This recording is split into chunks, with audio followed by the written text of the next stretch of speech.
Hello everyone. तो चलिए आज का क्लास स्टार्ट करते हैं। आज का क्लास है आपका एनटीपीसी किरण पब्लिकेशन का सेट नंबर 2।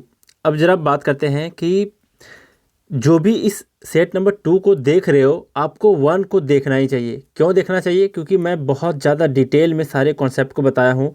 और एक बात और बता दूँ कि जो भी कॉन्सेप्ट को मैं डिटेल में बता चुका हूँ सेट नंबर 1 में, उसको मैं पूरा डिटेल में सेट नंबर 2 में नहीं बताने वाला।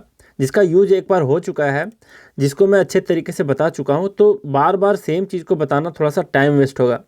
तो मैं कोशिश करूँगा कि जितना शॉर्ट तरीका होता है बनाने का मैथ्स, वो सारे मैं बताऊं, और जो बेसिक होता है एक बार ही बताऊं।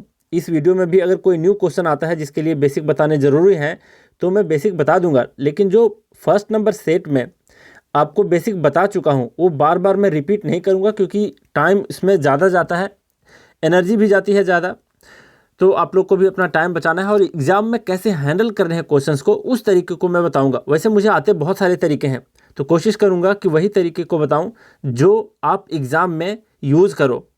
तो चलो देख लो फर्स्ट नंबर क्वेश्चन क्या कह रहा है आज का। ये सेट नंबर सेकेंड का 41 नंबर क्वेश्चन है। देखो ये कह रहा है HCF निकालो, और 42 में कह रहा है LCM निकालो। जिसको अगर HCF का डेफिनेशन पता है, LCM का डेफिनेशन पता है, उसको बेसिक तरीके से बनाने की ज़रूरत नहीं है। देखो मैं कैसे बनाऊंगा, बच्चों की तरह नहीं बनाना है जैसे बचपन में फैक्टर निकालते थे, फैक्टर को चूज करते थे कौन कॉमन है कौन नहीं है, तो उस तरीके से नहीं देखना है।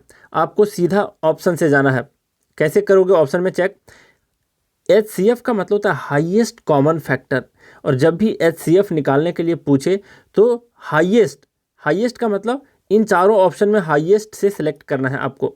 तो बताओ 2, 3, 6 और 12 में हाईएस्ट कौन है? तो पहला है आपका 12। तो 12 को चेक करो कि क्या ये तीनों को डिवाइड करता है। 30 को ही नहीं करता 12, 60 को तो करता है, 72 को तो करता है, लेकिन 30 को नहीं करता। तो 12 इसका आंसर नहीं होगा। उसके बाद का हाईएस्ट कौन है? क्योंकि HCF पूछा है तो 6 है। तो 6 से काट करके फिर देखो 6 पचे 30, ये 30 कट जाता है, 10 से ए भी कट जाता है, 12 से ए भी कट जाता है, मतलब तीनों को डिवाइड कर रहा है कौन? 6। तो इसका आंसर कौन होगा? ऑप्शन नंबर 3, जिसका आंसर है 6। ठीक है। अब जरा बात करते हैं 42 नंबर क्वेश्चन। ये पूछा है LCM। LCM का डेफिनेशन ही होता है, उसका फुल फॉर्म ही होता है लीस्ट कॉमन मल्टीपल। मतलब जो भी दिया है इसका मल्टीपल देखना है। मल्टीपल मतलब इसके मल्टीप्लाई करेंगे तो बड़ा सा कोई वैल्यू आएगा आपका। तो यहाँ पे चेक करना है, LCM पूछा है तो इसमें छुपा ही हुआ है लिस्ट वर्ड, तो आपको ऑप्शन से सेलेक्ट करना है। इन चारों ऑप्शन में सबसे लिस्ट कौन है, सबसे छोटा कौन है? तो सबसे छोटा है 60। ठीक है, सबसे छोटा क्या है? 60 है। तो 60 को फिर चेक करना है कि क्या ये तीनों जो दिया हुआ है ये 60 को काट रहा है कि नहीं काट रहा। 15 काट रहा है, देखो 15 चौका 60, 30 दूना 60, लेकिन 24 तो नहीं काट रहा। तो ये आपका 60 ऑप्शन नहीं होगा। उसके बाद लिस्ट कौन है? 60, 240 और 180, 120 में 120 है। तो 120 को फिर चेक करो कि कौन सा, मतलब ये तीनों काट रहा है कि नहीं काट रहा है। 120 को 15 काट रहा है, बिल्कुल काट रहा है। कैसे करोगे? 120 से 15 को डिवाइड करो तो 8 बार में चला जाता है ना। 15 8 जा 120 होता है। फिर 30 देखो, 120 को 30 से डिवाइड करो, कट जाता है 4 बार में। 24 काट रहा है, देख लो एक बार चेक करके 24 कैसे काट रहा है। 24 25 20 से, अगर आपको टेबल याद है तो, नहीं याद है तो भागा दे करके देख लेना। जल्दी जल्दी करना है आपको एग्जाम में। तो 120 ऐसा है जो इन तीनों से डिवाइड हो पा रहा है, तो इसका आंसर सिंपल सा है। कौन सा होगा? Option number 4। तो इसका आंसर हो गया आपका 120। ठीक, बात को समझ रहे हो? अगर HCF पूछे तो उसी ऑप्शन को शुरू करो जो हाईएस्ट है, जो हाईएस्ट वैल्यू है। LCM पूछे तो जो लीस्ट है। तो यहाँ पर पहले 60 था, देखे तीनों से नहीं कट रहा, फिर 120 से चेक किया, 120 तीनों से कट रहा है, तो यही इसका आंसर हो जाएगा। ठीक है, एग्जाम में आपको कैसे हैंडल करना है ये मैं आपको बता दिया। अब बात करते हैं 43 का। यहाँ पर क्या पूछा है? ये पूछा है कि 21 चॉकलेट है जो 5 और 2 के रेशियो में बांट रहा है किसी को, तो बताना है स्मॉलर का शेयर क्या होगा। मतलब स्मॉल रेशियो कौन है? 2। तो 2 का वैल्यू क्या होगा ये पूछ रहा है। तो देखो रेशियो जब भी दिया है तो रेशियो को ऐड कर दो, तो 5 2 7 हो जाता है, और टोटल वैल्यू रेशियो का क्या है? टोटल वैल्यू 7 है, लेकिन टोटल वैल्यू यहाँ पर रेशियो 7 रेशियो का वैल्यू दिया है 21 चॉकलेट। तो पूछा है 2 रेशियो का वैल्यू बताओ। तो कैसे, वही चीज़ मैं बताया हूँ, 5 दाम काम इतना तो 10 आम का दाम कितना। तो 21/7 इंटू 2, 7 या 21, 2 या 6, 6 इसका क्या होगा, आंसर होगा। बात समझ रहे हो? सब में एक ही तरीके से फॉलो करने हैं, मतलब है यूनिटरी मेथड वाला। फिर से समझा दूं, रेशियो का सम है 7, लेकिन चॉकलेट का सम है 21। तो 7 रेशियो का वैल्यू 21, तो पूछा है स्मॉलर का, तो 2 का वैल्यू क्या होगा, 6। कैसे आया, समझ गए होगे। 44 नंबर देख लो क्या कह रहा है।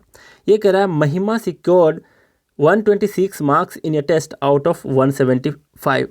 What was the percentage of marks obtained by Mahim. तो महिम कितना परसेंटेज गेन किया है। तो मैं आपको पिछले क्लास में भी बार बार रिपीट करके बोला हूँ कि जब भी कोई रेशियो हो तो नीचे वाले को माना जाता है ओरिजिनल वैल्यू, ओरिजिनल वैल्यू, ठीक।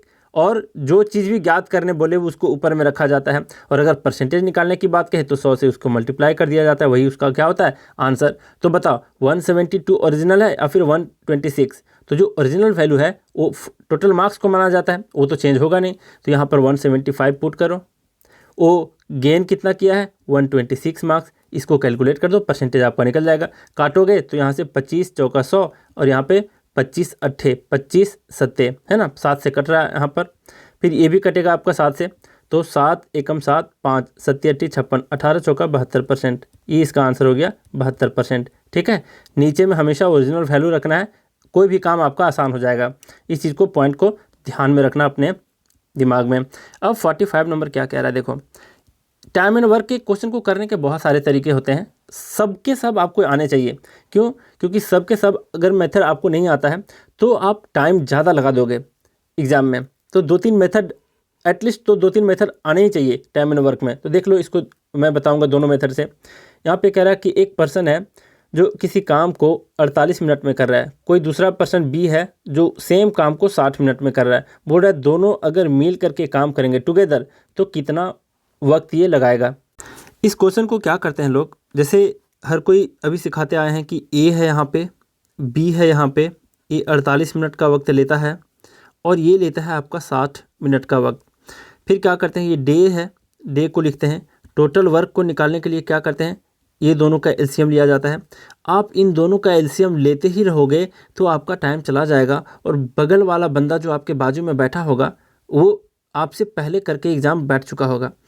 तो आपको 2-3 मेथड इसलिए आने चाहिए कि इस मेथड को कहाँ यूज करना है ये भी आपको क्वेश्चन देख करके समझने आने चाहिए, और शॉर्ट मेथड को कब यूज करना चाहिए वो भी समझने आना चाहिए। कई बार ये वाला मेथड यूज होता है और जो मैं अभी बताने जा रहा हूँ वो थोड़ा सा डिफिकल्ट हो जाता है। तो आपको सारे मेथड एटलीस्ट आने ही चाहिए, बहुत बड़ा मेथड नहीं है, इससे भी कर सकते थे जो मैं अभी बताया। लेकिन 48 और 60 का एलसीएम लेते, फिर उसका टोटल वर्क निकालते, फिर दोनों का एफिशिएंसी निकालते और दोनों को ऐड करके फिर डिवाइड करते, तब जाके आंसर निकलता आपका। लेकिन आपको क्या करना है, इस टाइप के क्वेश्चन जब भी आए कि एक बंदा है जो इतने टाइम लगाता है, दूसरा बंदा इतने टाइम, दोनों मिल करके अगर काम को करेगा तो कितने वक्त में वो पूरा काम कर चुका होगा। ठीक है, तो देखो क्या करना है, इसको कुछ नहीं करना है। ए बी मतलब a into B is divided by A plus B, इसका फार्मूला होता है। आपको फार्मूला बिल्कुल याद नहीं रखने हैं, मैं रेकमेंड नहीं करता। तो क्या करना है आपको, सिंपल सी बात, दोनों के टाइम को गुना कर दो और दोनों के टाइम को जोड़ करके क्या करो, डिवाइड कर दो। तो गुना करते हो तो 48 इंटू 60 होता है, दोनों को जोड़ते हो तो मन में ही जोड़ो, लिखने की ज़रूरत नहीं है एग्जाम में। तो 60 एंड 40 108, 108 108। बात समझ में आ रही है? अब क्या करना है, आपको काट देने हैं। कैसे काटोगे, ये कितना से कट रहा है, 12 से कट रहा है ना, तो 12 9 और 108 होता है। और फिर यहाँ पर 12 से काटते हो तो 12 25 60। फिर ये 3 से कट रहा है, यहाँ 16 से कट रहा है, 16 3 48, तो 16 25 80, ऊपर में आपका 80 आ गया, नीचे में आपका 3 आ गया। तो यहाँ पे तो इस तरह से फ्रैक्शन में आंसर दिया नहीं है। करना क्या है, फिर इसको डिवाइड करो। डिवाइड करोगे तो अगर आप भाग लगाओगे इसमें तो क्या करोगे, 3 यहाँ पर रखोगे, 26 से कट रहा है, 26 दिया कितना होता है 78, बच कितना गया 2, ऊपर में 2 बच गया। ऐसे लिखते हैं इसको।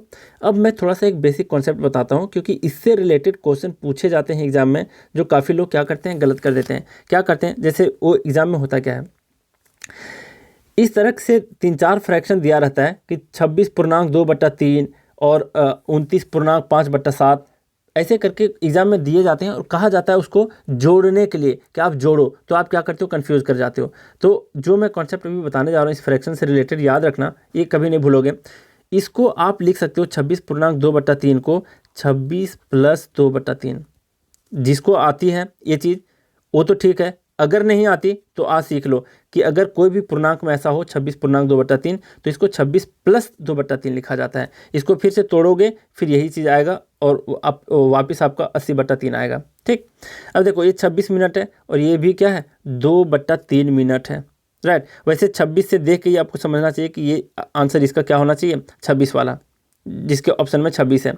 लेकिन अगर दूसरे में भी रहता 26 करके ऐसे करके और सेकंड यहाँ पर चेंज रहता तो आप कंफ्यूज कर जाओगे, है ना। तो आपको पूरा सीखना है। फिर इसमें क्या करोगे, फिर 2/3 है, इसको ये भी मिनट में है, इसको सेकंड में चेंज करने के लिए क्या करोगे, 60 से मल्टीप्लाई, क्योंकि 1 मिनट में 60 सेकंड होता है। काटो इसको, 20 × 60 तो कितना आ गया, 26 मिनट तो था ही यहाँ पर, प्लस क्या है 20 यहाँ है और ऊपर में 2 बचा था, 40 सेकेंड। समझ गए। तो यहाँ पे 26 मिनट एंड 40 सेकेंड इसका क्या होगा आंसर, ऑप्शन नंबर 1। अब बात करते हैं 46 नंबर क्वेश्चन। ये क्या कह रहा है, ये कह रहा है Rajesh can walk at 5 metre per second और cycle at 20 minute per second. यहाँ पर और भी रह सकता है और फिर एंड भी हो सकता है, इससे कंफ्यूज नहीं करना है। He takes 45 seconds to cover a distance of 600 meter using a combination of the two modes of transport. How long did Rajesh cycle, कितना वो टाइम लगाता है राजेश साइकिल करने में। ठीक, क्वेश्चन क्या है, 600 मीटर की टोटल दूरी है, वो कभी क्या करता है पैदल चलता है इतने के स्पीड से, कभी साइकिल चलाता है 20 मीटर पर सेकंड के रफ्तार से, और क्या करता है दोनों को यूज करता है, कभी पैदल कभी साइकिल से, और 15 सेकंड में ही वो क्या करता है 600 मीटर दूरी को तय कर लेता है। तो वो पूछ रहा है कि वो साइकिल, सिर्फ साइकिल कितने समय के लिए चलाया होगा। तो इस तरीके के जब भी क्वेश्चन होते हैं तो मैं इसको 2 तरीके से बताऊंगा, एक बेसिक जो होता है और एक जो शॉर्ट ट्रिक होता है। ट्रिक मत बोलो, वो भी कॉन्सेप्ट से ही आया है, लेकिन आपका वक्त बचेगा एग्जाम में। तो कैसे करना है देखो, और वो ट्रिक को मैं बताऊं तो उससे पहले क्या करूंगा, ये 46 नंबर क्वेश्चन है और आपका आखिरी क्वेश्चन जो आया हुआ है इस सेट में, दोनों सेम तरीके से बनेंगे। ये टाइम एंड डिस्टेंस का क्वेश्चन हो जाता है और वो क्वेश्चन किसी और भी टॉपिक से है, और दोनों को मैं बताऊंगा बेसिक से और दोनों का मैं बताऊंगा शॉर्ट तरीका कैसे बनाया जाता है। ठीक, जैसे देखो लास्ट क्वेश्चन क्या है, 70 नंबर है लास्ट, 69 एंड 70, ये 69 नंबर है, 69। तो ये दोनों का वहाँ पे क्या दिया था, टोटल डिस्टेंस दिया था, इसी तरीके से यहाँ पे क्या दिया है, टोटल क्या दिया है, पैसा दिया है।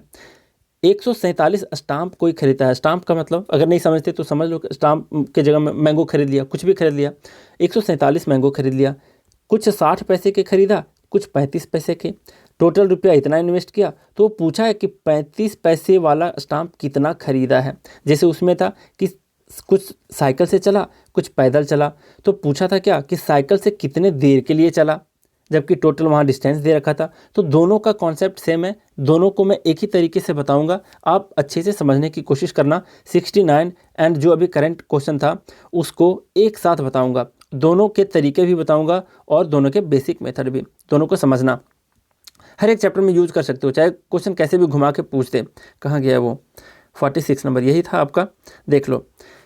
पहला जो बेसिक मेथड है वो क्या करना है, आपको क्या करना होता है, ऐसे क्वेश्चन में इक्वेटिंग टोटल डिस्टेंस करना होता है, total distance, equating total distance. ठीक, कैसे करोगे तो देखो, स्पीड का फॉर्मूला क्या होता है, डिस्टेंस बटा टाइम।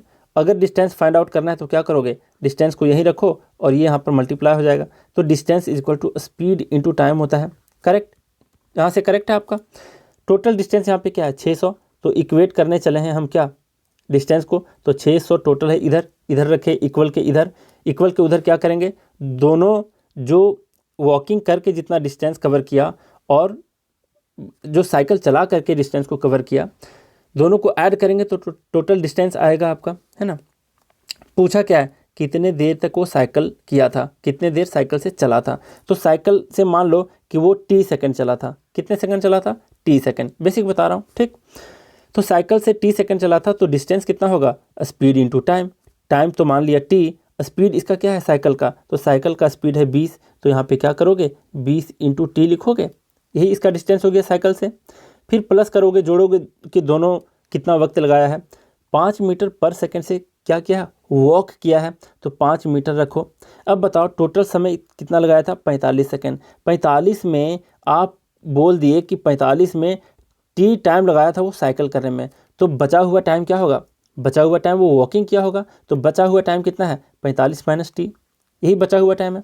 तो यहाँ पर लिखोगे आप 45 माइनस टी, 45 माइनस टी तक वो क्या किया, पैदल चला था। ठीक है, तो यही इसका क्या हो गया, डिस्टेंस हो गया। इतना दूर तो समझ पा रहे होगे। अब ज़रा देखो कैसे कैलकुलेट करोगे इसको। ये 20 टी है और यहाँ से 5 टी है, लेकिन यहाँ प्लस है 5 में और माइनस अंदर टी में, तो यहाँ पे 20 टी लिखोगे एंड माइनस 5 टी। फिर 5 और 45 को गुना करते हैं तो कितना मिलता है, 4 पच्चे 20, 200 और 5 25, 225। ठीक है, 20 टी में आपका 5 टी चला गया, कितना बचा 15 टी। ये 225 इधर प्लस में है, इधर 600 की तरफ लाएंगे तो माइनस में होगा, तो 600 में 225 घटा दो, कितना बच गया भाई, तो 600 में अगर 200 घटाते हैं 400 और 400 में फिर 25 घटाते हैं तो कितना 375, यही होता है। टी किसका माने थे, याद रखना टी किसका माने थे, साइकिल का, क्योंकि साइकिल का ही पूछा था। ठीक, जिसका पूछता है उसको मान लो, ज़्यादा आसान होता है। 15 से काटो यहाँ पे तो कितना कट जाता है आपका 15, 15 दूना 30, 7 बचा, 15 पचे 75, मतलब 25। तो 25 सेकेंड का टाइम किसका आ गया कि वो साइकिलिंग किया होगा 25 सेकेंड तक। करेक्ट, ये तो बात समझ में आई। यही मेथड को फॉलो करेंगे 69 नंबर क्वेश्चन में जो मैं अभी बताया था, और इसको जो अभी शॉर्ट तरीका बताऊंगा उसको भी आपको याद रखना है, ताकि उस क्वेश्चन में भी इस तरीके को आप फॉलो कर पाओ। ठीक, यहाँ तक कोई दिक्कत नहीं है। इक्वेट करना था टोटल डिस्टेंस, 600 दिया था डिस्टेंस टोटल, टी मान लिए जिसका क्वेश्चन में पूछा था साइकिलिंग का, स्पीड से गुना कर दिए, ये डिस्टेंस निकला, ये वॉकिंग का डिस्टेंस निकला, दोनों को ऐड कर दिए तभी तो 600 आएगा। ठीक, फिर टी का वैल्यू कैसे निकला ये तो आप लोग कैलकुलेशन से देख लिए हो। अब मैं इसका एक तरीका बताता हूँ, ध्यान से समझना, बहुत ही बेहतरीन तरीका है, बहुत अच्छे अच्छे क्वेश्चन को आप इससे हैंडल कर पाओगे जब भी इस टाइप के क्वेश्चन पूछें तब। ठीक, देखो क्या करना है। साइकिलिंग का पूछा है, साइकिलिंग का स्पीड क्या है 20, यहाँ 20 लिख लेना। वॉकिंग का क्या है 5 है स्पीड, ये भी लिख लेना। ठीक है, अब क्या करना है, जिसका पूछा गया है, ध्यान देना, जिसका पूछा गया है उसको अभी बचा के रखो, इससे कोई लेना देना नहीं है, अभी तक बचा के रखो इसको। ठीक है, 5 जिसका पूछा है उसको अभी कंसीडर नहीं करना है। उस क्वेश्चन में भी देखेंगे 69 नंबर में, उसमें भी जो पूछा है उसका कंसीडर नहीं करेंगे स्टार्टिंग में। अब ये 45 सेकंड तक चला है, करेक्ट, 45 सेकंड तक चला है, तो हम मानेंगे कि वो साइकिलिंग किया ही नहीं, वो सिर्फ पैदल ही चला है। कितना कितना देर तक, 45 सेकंड तक। अब बता दो, वो 5 के स्पीड से 45 सेकंड तक सिर्फ वॉकिंग किया है, चला है पैदल, इसको अभी कंसीडर नहीं कर रहे हैं, तो वो कितना डिस्टेंस चला होगा। तो स्पीड इंटू टाइम करते हैं तो क्या आता है आपका, जाहिर सी बात है टोटल डिस्टेंस। तो टोटल डिस्टेंस हमें क्या मिल जाता है, 45 पच्चे कितना 225, 225। ठीक, लेकिन टोटल डिस्टेंस तो यहाँ 600 दे रखा है, तो 600 लिख दो, और इन दोनों का डिफरेंस बताओ कितना होगा। इन दोनों का डिफरेंस क्या होगा, इन दोनों का डिफरेंस आपका कितना 375। करेक्ट, यहाँ पे इसमें इस एक दूसरे को किधर से भी आप इसको माइनस करो, कोई दिक्कत नहीं है, बस डिफरेंस दोनों का निकालना है। तो 375 हो गया। अब इसका यूज़ करो, इन दोनों का डिफरेंस क्या है, तो 20 और 15 का डिफरेंस आपका कितना है, 20 और 5 का डिफरेंस कितना है 15 है। तो इसको जो डिस्टेंस का आप निकाले थे डिफरेंस, उसको टाइम से क्या कर देना है, ये टाइम कितना आया है आपका 15, तो 15 से भाग दे दो, यही आपका आंसर हो जाना है। समझ रहे हो बात को, यहाँ पे यूनिट नहीं लिखते जाना है, आपको सिंपल करना है, इन दोनों के डिफरेंस और इन दोनों के डिफरेंस से क्या करना है, डिवाइड कर देना है। तो इसको अगर डिवाइड करते हो तो कितना आता है आपका 25 सेकेंड। कोई दिक्कत नहीं, एक लाइन में आप इसको निकाल सकते हो एग्जाम में, अगर ये मेथड आता है तो।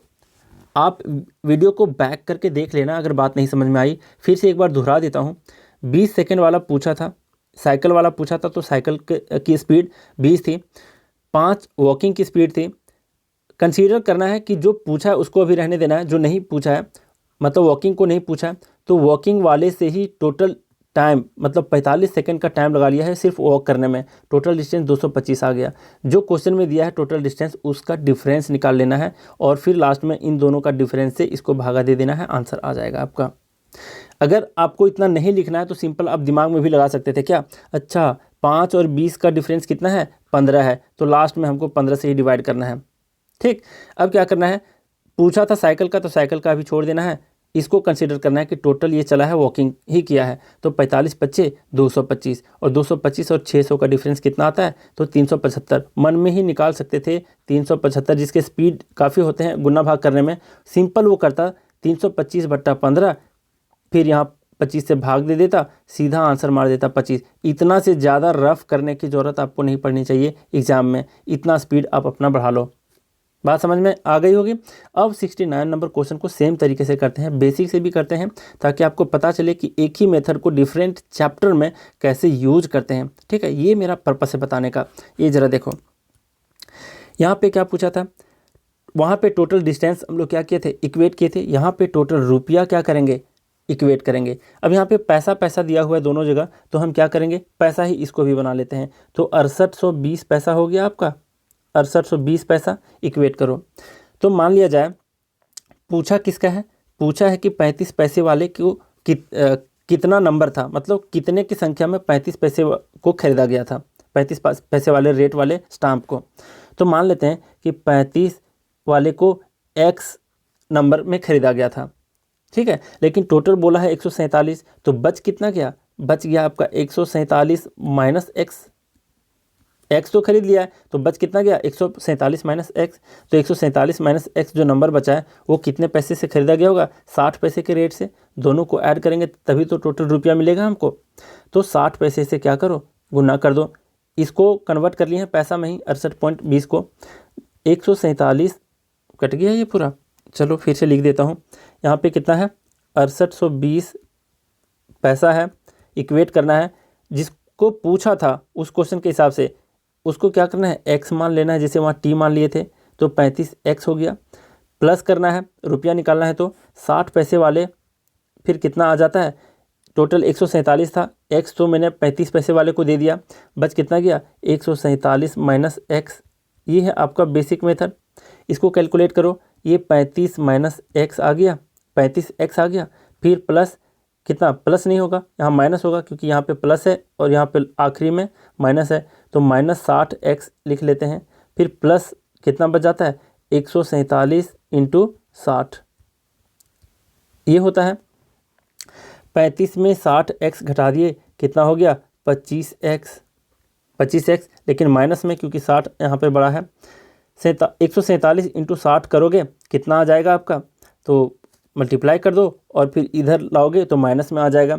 फिर इस तरीके से x का वैल्यू आप आसानी से निकाल सकते हो। निकाल दूँ पूरा, चलो निकाल देता हूँ। इसको आप पहले कैलकुलेट कर लो, एक जीरो है तो जीरो बैठेगा यहाँ, 7 छक 42 है, 2 4 आ गया, 14 चौका 56 और 4 कितना हो गया 60, तो 60-20 हो गया यहाँ पे आंसर, मतलब यहाँ पे आया है इसका कैलकुलेशन। ये 68-20 है। फिर क्या करोगे आप, इसमें थोड़ा सा कुछ लग रहा है क्या, 14 चौका 56, 14 25 84 है ना जी, 84 और उधर बचा था 4, तो यहाँ पे 88 आना चाहिए, 88-20 होगा।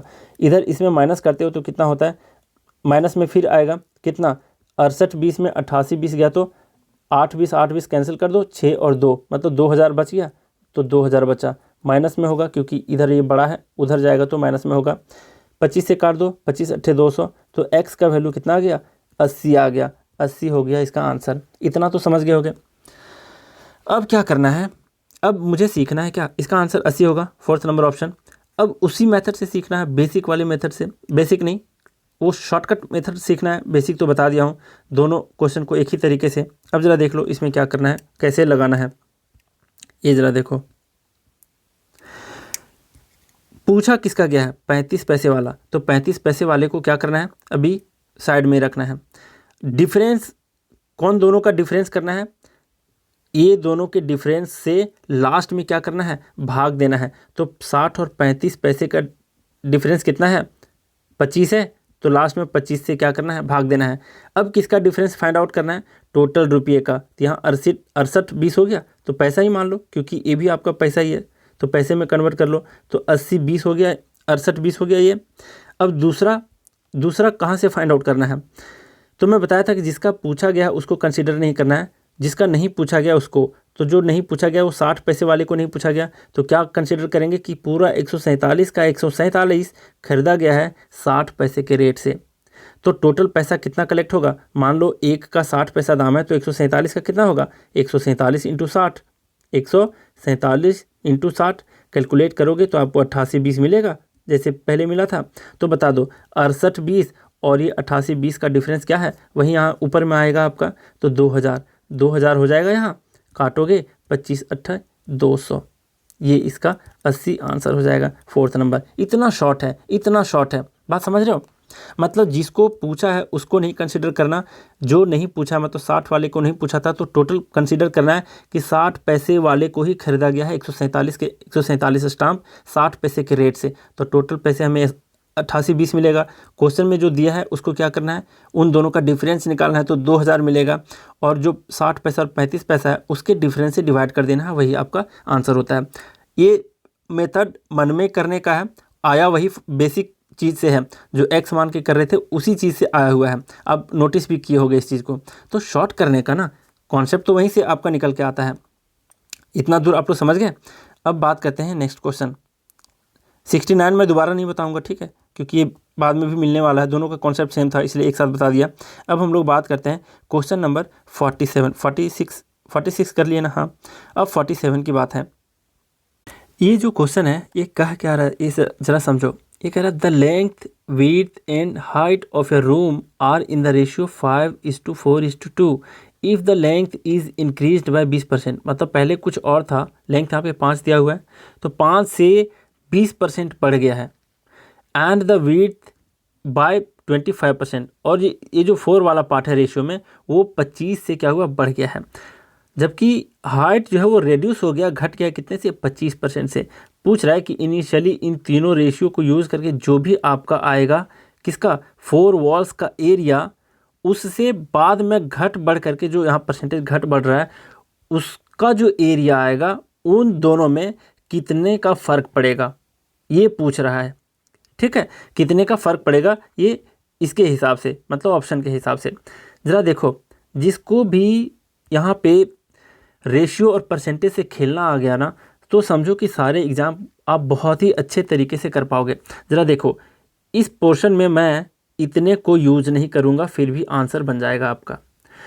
और इसको यूज़ करते हो तो आप जहाँ पर 1 मिनट का वक्त लगना चाहिए क्वेश्चन में, हार्डली 1 मिनट, वैसे मैं 30 सेकेंड में मैं क्वेश्चन को देख करके बता सकता हूँ, मतलब कुछ थोड़ा बहुत लिखूँगा और आंसर को बता दूँगा, इतना को यूज़ किए बिना।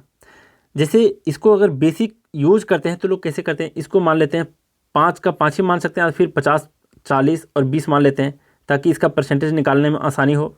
अब फिर कई बार 500, 400 और 200 मान लेते हैं, क्या लेंथ इसका 400 और इसका विड्थ जो है 400 मान लिया, लेंथ 500 और इसका हाइट 200 मान लिया, परसेंटेज निकाल करके फिर से तीनों का 500, 400, 200 को गुना जोड़ करके जो भी फार्मूला होता है चारों दीवारों का, वॉल का, एरिया का, उसको निकालो, फिर बाद वाले को निकालो। इतना कुछ करने का ज़रूरत नहीं है। कई बार क्या होता है, अगर परसेंटेज दिया हुआ है और रेशियो दोनों दिया हुआ है, कई बार रेशियो को बिना यूज़ करके आप सिर्फ परसेंटेज को यूज़ करके क्वेश्चन को बना सकते हो।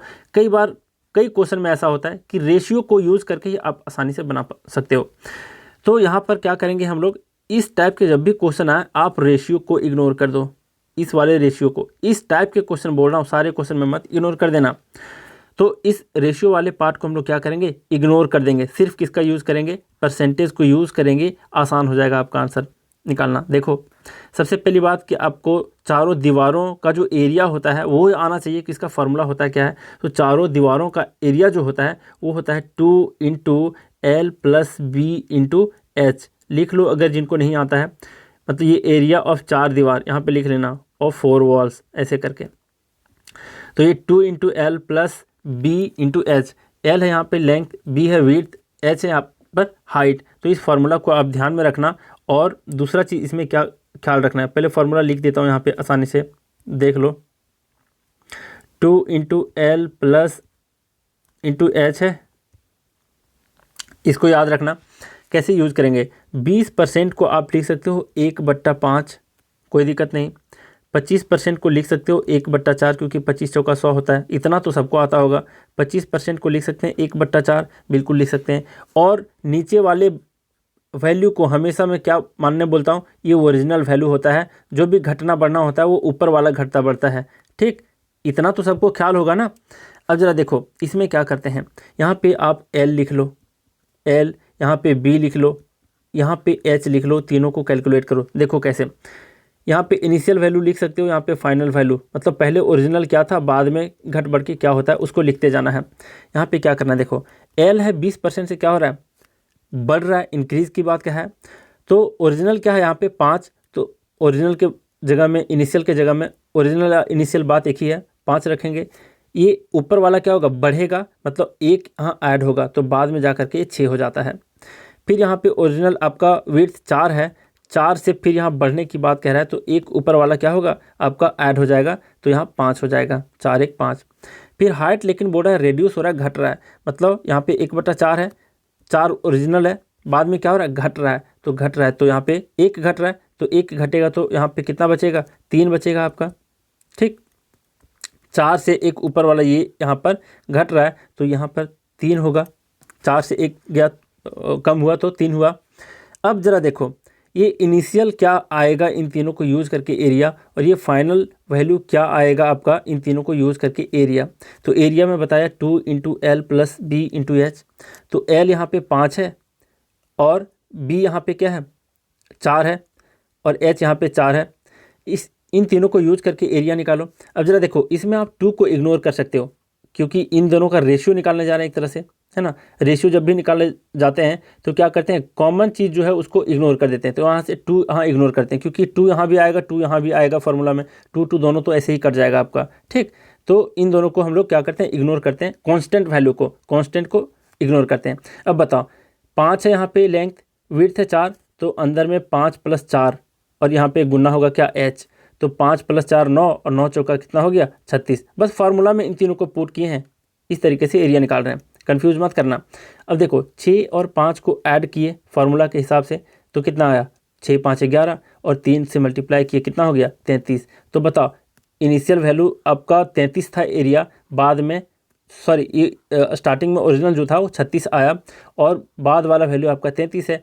तो यहाँ भी रेशियो निकालना है, ये चीज़ गड़बड़ मत करना, रेशियो आपको निकालते जाना है। तो 3 से कटेगा, ये कटेगा 12 × 36 और 11 × 33, तो ये फर्दर कटेगा नहीं।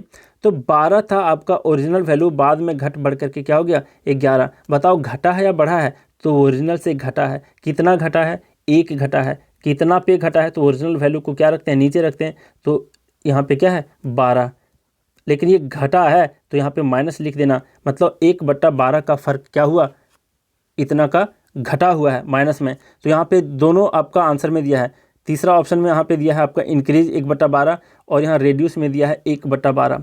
तो आपको आंसर किस में टिक लगाने हैं, जो रेड्यूस हुआ है, क्योंकि ये 12 से 11 हुआ था, तो आपका ऑप्शन नंबर ये आंसर हो जाएगा इसका, ठीक। मुझे उम्मीद है इस मेथड को काफ़ी आसानी तरीके से आप सीख पाए होंगे।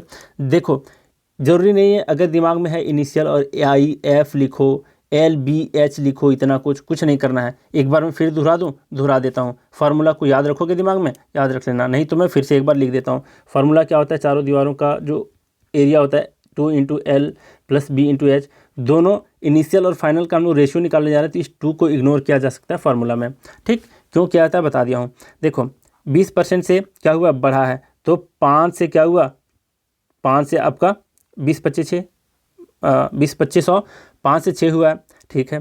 फिर आपका यहाँ 25 है, मतलब 25 है, 25 को क्या लिखते हैं 1/4, तो 4 से फिर यहाँ इंक्रीज हुआ है 5 हो गया है। फिर यहाँ पे 25% रेड्यूस हुआ है, 25 को क्या लिखते हैं 1/4, तो 4 से यहाँ पर 3 हो गया। अगर फार्मूला ये आपको याद है, इन तीनों को निकाल करके निकालो, इनिशियल कितना आया और यहाँ पे फाइनल कितना आया। तो 5 4 9 और 9 को यहाँ पे हाइट से, ये हाइट था आपका, क्या करेंगे गुना करेंगे, गुना करेंगे तो क्या होगा, गुना करेंगे तो 9 चौका 36, यहाँ पे 5 6 5 11 3 33, ये आ गया, काट दो, 12 से 11 हुआ, क्या हुआ घटा, 1/12 से रेड्यूस हुआ, तो आंसर इसका ऑप्शन नंबर ए हो जाएगा। समझ में आई बात। इतना से ज़्यादा कुछ रफ नहीं करना था आपको, ये भी चीज़ नहीं लिखना था, क्योंकि ये तो आपको दिमाग में रखना ही है फार्मूला को, बार बार फार्मूला नहीं लिखना है एग्जाम में, टाइम जाता है इससे। अब देख लो यहाँ पे 48 नंबर क्वेश्चन क्या कह रहा है, काफ़ी इंपॉर्टेंट है ये आपका किससे रिलेटेड है, भाग देने से रिलेटेड है। भागा देना है आपको किसमें, इसमें, और बताना है रिमाइंडर क्या बचा, शेषफल क्या बचा है, ये आपको बताने हैं। तो ये तो अलजेब्रा वाला पार्ट है भाई, कैसे करेंगे, कुछ नहीं करना है, बहुत आसान है, बहुत आसान है, ठीक, कुछ नहीं करना है, सिर्फ इसको कैलकुलेट करना है, आंसर आपका मिल जाएगा। देखो जब भी किसी अलजेब्रा वाला चीज़ में पूछे कि आप इसमें से भाग दो लीनियर वाले में, तो देखो इसको 0 के बराबर कर दो, जिससे आपको क्या करना हो, भाग देना हो। तो x का वैल्यू यहाँ पे क्या मिल जाएगा आपको, 2 इधर प्लस में है, इधर आएगा तो माइनस हो जाएगा, तो x का वैल्यू क्या हो गया, -2। अब x का वैल्यू -2 है, तो -2 को इसमें सिर्फ पुट कर दो, आपका आंसर निकल जाएगा, ठीक, वही उसका रिमाइंडर हो जाता है। ज़रा देखो 4 है यहाँ पे 4 x का पावर क्यूब है, x का वैल्यू यहाँ से क्या निकला, -2, तो यहाँ पे लिख दो -2 का पावर 4 लिख दोगे, प्लस इतना तो आपको दिमाग में ही कर लेना है एक लाइन में एग्ज़ाम में। यहाँ पे है 10 और -2 का पावर क्यूब है, फिर यहाँ पे -20 है और x स्क्वायर है, मतलब -2 का स्क्वायर है, और प्लस 90 है, यही करना था। इसको करो, ये इवन है तो माइनस तो प्लस हो जाएगा अंततः, है ना। तो 2 दूना 4 दूना 8 दूना 16, 16 चौका 64, यहाँ पे इसका वैल्यू 64 आया।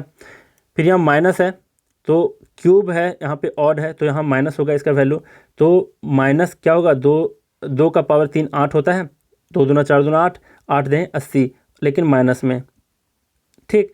फिर यहाँ पे क्या है, माइनस है, -20, और यहाँ पे इवन है तो ये अंदर वाला पार्ट प्लस में होगा, तो 2 दूना 4, लेकिन यहाँ तो है माइनस में, तो 20 चौका कितना, 20 3 60, 20 चौका 80, -80, और यहाँ पे क्या होगा, +90, ये होगा आपका। अब ज़रा बताओ, दोनों को कैलकुलेट करो, पहले प्लस वाले को ऐड करो, तो कितना, 9 6 15 हो गया, मतलब 154, करेक्ट, और 8 8 16 कितना हो गया, -160, तो इन दोनों को कैलकुलेट करेंगे कितना होगा, 54 में 60 गया तो -6, तो इसका आंसर होगा क्या, -6, ऑप्शन नंबर सेकेंड। कोई बहुत बड़ी बात नहीं, ये फर्स्ट लाइन जो मैं लिखा हूँ यहाँ पे, इसको तो इग्नोर किया जा सकता था। क्यों इग्नोर किया जा सकता है फर्स्ट लाइन को, क्यों मैं ऐसा बताया, तो ज़रा देखो यहाँ पे x का वैल्यू क्या आया आपका, 0 से इक्वेट करने बोला, तो x का वैल्यू -2, तो -2 आप डायरेक्टली यहीं पे कैलकुलेट करके आंसर, मतलब एक लाइन मन में ही कैलकुलेट कर सकते थे। जैसे यहाँ पे x का वैल्यू -2 है, उसका पावर 4, तो 2 का पावर 4 होता है 16, 16 चौका 64, यहाँ पे इवन है पावर में तो प्लस होगा, तो +64 लिख देते हैं यहाँ पे।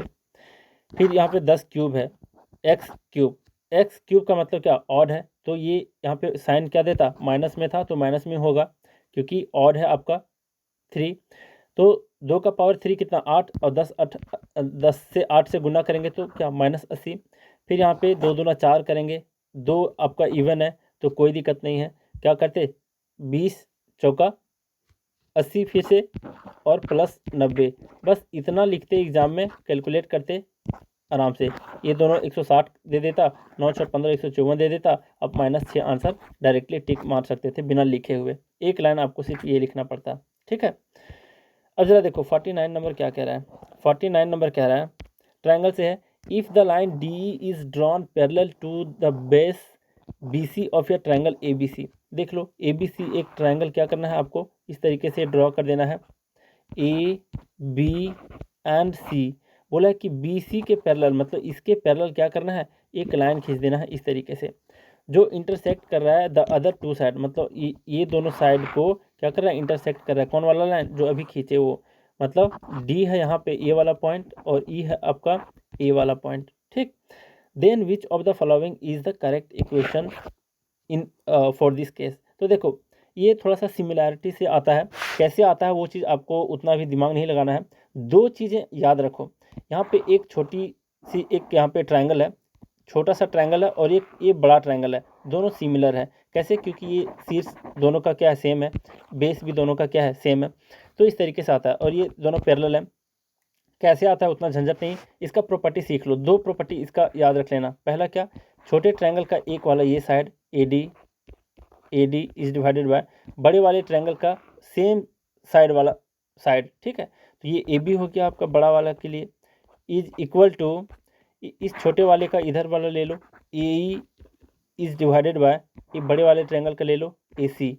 ये इसका प्रॉपर्टी होता है, यूज किया जाता है कैलकुलेशन में, तो इसको याद कर लो। तो ये वाला ऑप्शन है कहीं पे, ये वाला ऑप्शन आपको A D by A B करके आपको यहाँ 2 मिला है, A D by A D B है, A D by D A B है, लेकिन राइट साइड में डी बी और ई सी दिया है जो कि नहीं है, मतलब ये वाला प्रॉपर्टी यहाँ पे ऑप्शन में नहीं है।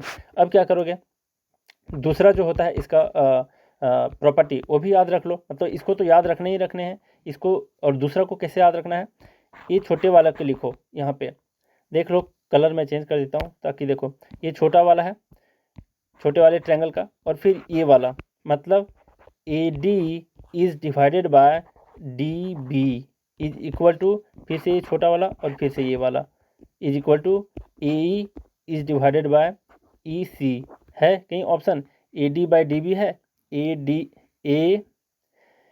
बाई डी बी देख लेते हैं, इसको याद रख पाओगे अभी थोड़ा देर के लिए, A D by D B, क्योंकि ऑप्शन एक दिख नहीं रहा, A D by D B is equal to A E by E C, जो भी ऑप्शन में वही आपका क्या होगा, आंसर हो जाएगा। तो ज़रा देख लो, यहाँ पे दिया है ए डी बाई डी, यही है आपका A D by D B is equal to A E by E C, तो यही क्या होगा आपका आंसर होगा।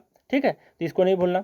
ये 2 प्रॉपर्टी में बता दिया ट्रायंगल से, सिमिलर ट्रायंगल से। देखो 50 नंबर क्या कह रहा है आपका, ये भी बहुत आसान क्वेश्चन है, कोई बहुत भारी भरकम क्वेश्चन नहीं है। कह रहा है एक पी क्यू आर एक राइट एंगल ट्रायंगल है एट क्यू। क्यू पे कहने का क्या मतलब कि ये जो 90 डिग्री का एंगल बन रहा है वो आपका कहाँ बन रहा है, क्यू पे, तो क्यू यहीं पे लिखना पड़ेगा, और पी एंड आर कहीं भी लिख दो, कोई फर्क नहीं पड़ता। बोल रहा है cosec P is equal to value होता है 17/15, यहाँ पे दिया हुआ है। तो पी वाला एंगल क्या है, थोड़ा सा मैं कुछ कॉन्सेप्ट यहाँ पे बताने वाला हूँ, जरा ध्यान से समझना। जिस भी एंगल का चर्चा करे उसकी उस एंगल के ऑपोजिट साइड वाला क्या होता है, हमेशा लंब होता है। लंब का क्या मतलब, परपेंडिकुलर होता है, और फिर ऑपोजिट बोलते हैं उसको, परपेंडिकुलर। ठीक, लंब आप पी बोलेंगे। 90 डिग्री वाले एंगल के सामने वाला हमेशा हमेशा क्या होता है, हाइपोटेनस होता है, जिसको कर्ण कहते हैं। और जो बच गया वो आधार होगा, तो ये यहाँ पे बच गया क्या, आधार। ठीक, आधार बोलो और फिर बेस बोलो। तो ज़रा बताओ कॉसेक थीटा का क्या फार्मूला होता है, तो पहले साइन थीटा का फार्मूला बताओ। तो लंब बट्टा कर्ण होता है, तो इसका जस्ट उल्टा होगा, कर्ण बट्टा लंब। तो कर्ण क्या है यहाँ पे 17 बट्टा में 15 दिया है, तो कर्ण बट्टा क्या होगा लंब, तो पी का वैल्यू यहाँ पे 15 दे दिया है। ठीक, अब जरा देखो ये दोनों निकल गए, ये 17 है आपका, ये 15 है, कैसे हुआ ये आपको समझना चाहिए, क्योंकि साइन थीटा का उल्टा होता है क्या, कॉसेक थीटा, और साइन थीटा का वैल्यू होता है लंब बट्टा कर्ण, लंब बट्टा कर्ण। तो कर्ण बट्टा लंब हो जाएगा ना, ये कर्ण बट्टा लंब हो जाएगा, क्योंकि कॉसेक इसका उल्टा होता है। तो कर्ण का वैल्यू देखो, कर्ण तो चेंज होगा नहीं, क्योंकि 90 डिग्री वाला ऑपोजिट हमेशा क्या होता है, कर्ण होता है। और जिस एंगल पी का बोला है, तो पी के ऑपोजिट वाला क्या होगा, हमेशा लंब होगा, तो लंब यहाँ पे दे दिया है। अब इस आधार का वैल्यू निकालना है, तो क्या करोगे, इसका पाइथागोरस थ्योरम से निकालोगे। उतना आपको नहीं याद रखना है, उतना ज़्यादा कैलकुलेशन नहीं करना है। क्यों, क्योंकि कुछ चीज़ें आपको याद रखनी होती हैं। जैसे एक ट्रिपलेट आता है, कॉन्सेप्ट आता है ट्रिपलेट। ट्रिपलेट का मतलब होता है कि जब भी एक राइट एंगल ट्रायंगल का जिक्र हो और 2 साइड उसका पता हो, तो तीसरा साइड ऑटोमेटिक वही चीज़ होगा। तो इस चीज़ को आपको याद रखना है। तो कुछ वैल्यू मैं यहाँ पे लिख देता हूँ, ज़रा ध्यान देना और उसको याद कर लेना। एक एक करके लिखता हूँ, ठीक है, ताकि आप याद करो अच्छे से। देखो 1 1 2 बार दिख गया तो समझ जाओ तीसरा ऑटोमेटिक √2 होगा। 3 4 अगर दिख गया एक साथ तो तीसरा ऑटोमेटिक 5 होगा। फिर आपका आता है 5 12 13 का ट्रिपलेट, मतलब 5 और 12 दिख गया तो ऑटोमेटिक तीसरा 13 होगा, और फिर 12 और 13 दिख गया तो ऑटोमेटिक तीसरा 5 होगा। समझ लो, कोई भी 2 दे देगा, तीसरा को आपको खुद याद रखना है। इन तीनों को याद रखो, और भी थोड़ा बहुत लिख देता हूँ। देखो यहाँ पे देखो, अरे ये तो मैं पूरा मिटा दिया, कोई बात नहीं है, फिर से मैं लिख दूंगा। तो अभी 3 में बताया, और भी याद रख लो। 7 24 और 25 एक साथ होते हैं, 7 24 25। फिर 9 और 40 और 41 एक साथ होते हैं, देख रहे हो। 24 25 लगातार है, इसके साथ 7 आता है। 40 41 लगातार है, इसके साथ 9 आता है। और भी याद रख लो, देखो 8 15 17, 8 15 17 एक साथ होते हैं, इसको भी लिख लो। 20 और 21 लगातार है, तो इसके साथ हमेशा 29 आता है, ये भी लिख लो। और एक और याद रख लो 28 45 के साथ हमेशा 53 आता है। इतने चीज़ों को याद कर लो, बहुत सारा एग्जाम आपका आसान हो जाता है। अब देखो यहाँ पे 15 और 17 दिया हुआ है ना क्वेश्चन में, तो तीसरा ऑटोमेटिक क्या होगा 8 होगा। कौन सा होगा 8, ये मैं फिर से छाप देता हूँ, देख लो।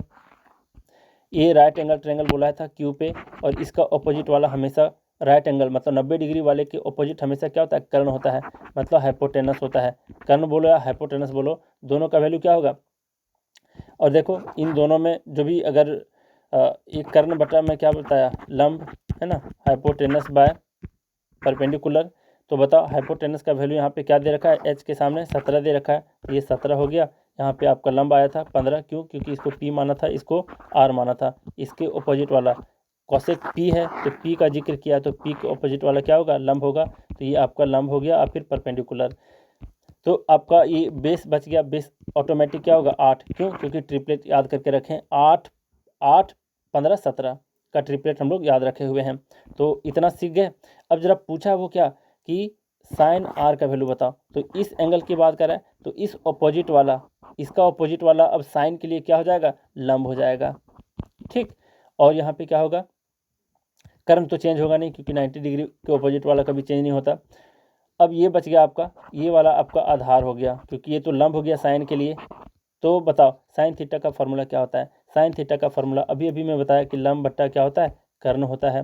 तो लंब का वैल्यू क्या आया था अभी इसके लिए, आर के लिए, तो 8 आया है, पहले से कैलकुलेट किए हुए हैं, तो 8 हो गया। और कर्ण का वैल्यू 17, मतलब 8/17 क्या होगा, इसका आंसर होगा। बहुत आसान है, बहुत मुझे बताना पड़ रहा है, डिस्कस करना पड़ रहा है, इसीलिए थोड़ा सा टाइम लग रहा है मुझे, लेकिन आप अगर सीख गए होगे तो आपको ज़्यादा टाइम नहीं लगेगा इसमें। ठीक, कैसे एग्जाम में करते, फटाफट करते तुरंत। ये 90 डिग्री है, बिल्कुल क्यू पी मानो आर मानो, ये पी का बात बोला है कॉस में, तो जाहिर सी बात है 17 ये होगा, और इसका अपोजिट वाला 15, क्यों, क्योंकि फार्मूला में ही होता है कर्ण बटा लंब, है ना। आधार बच गया, तो 8 15 17 का ट्रिपलेट होता है। ये आर वैल्यू पूछा है, मतलब साइन आर का, तो साइन आर बोला है, तो इसके अपोजिट वाला क्या होगा, लंब। और साइन आर मतलब साइन थीटा का क्या होता है फार्मूला, लंब बटा कर्ण। तो 8/17 आंसर एक बार में आप लगा पाते हैं। ठीक है, अब जरा बात करते हैं नेक्स्ट क्वेश्चन। नेक्स्ट क्वेश्चन क्या कह रहा है, 51। ये बहुत बड़ा क्वेश्चन नहीं है। ये क्या कह रहा है, अंडर रूट है आपका 0.64, तो यहाँ पे 64 रखो और पॉइंट को हटाओगे तो नीचे 2 जीरो आएगा। तो 64 का रूट निकालेंगे तो क्या होगा, 88 64, और 100 का रूट निकालेंगे तो 10। इसको करोगे तो कितना, एक पॉइंट के बाद, एक डिजिट के बाद आपका पॉइंट आएगा, क्योंकि एक जीरो है नीचे, तो 0.8 इसका आंसर हो जाएगा। नेक्स्ट है, देखो देखो ये जो क्वेश्चन दिया है ना, ये इसके लिए मैं बहुत आसान तरीका बताऊंगा। एग्जाम में और भी लंबा दिया रहता है, बहुत ज़्यादा लंबा, इतना लंबा दे देगा आपको बनाने के लिए, करते रहो बैठ करके, है ना, गुना भाग जोड़ घटाओ जो भी करना है, ये बड़ा माथापच्ची देता है। लेकिन मैं बहुत शॉर्ट तरीका बताऊंगा इसको, ये छोटा है तो और भी आसान बन जाएगा। आपको कुछ नहीं करना है इसमें, देखो ये स्क्रीन वाला एग्ज़ाम है, स्क्रीन के ऊपर आपको देखना होता है, तो एक बार आपको इतना लिखना ही पड़ेगा, पेपर पे लिखोगे फिर काम आसान हो जाता है आपका। देखो कैसे, सबसे पहली बात, इसको नीचे वाले को कैलकुलेट कर दो।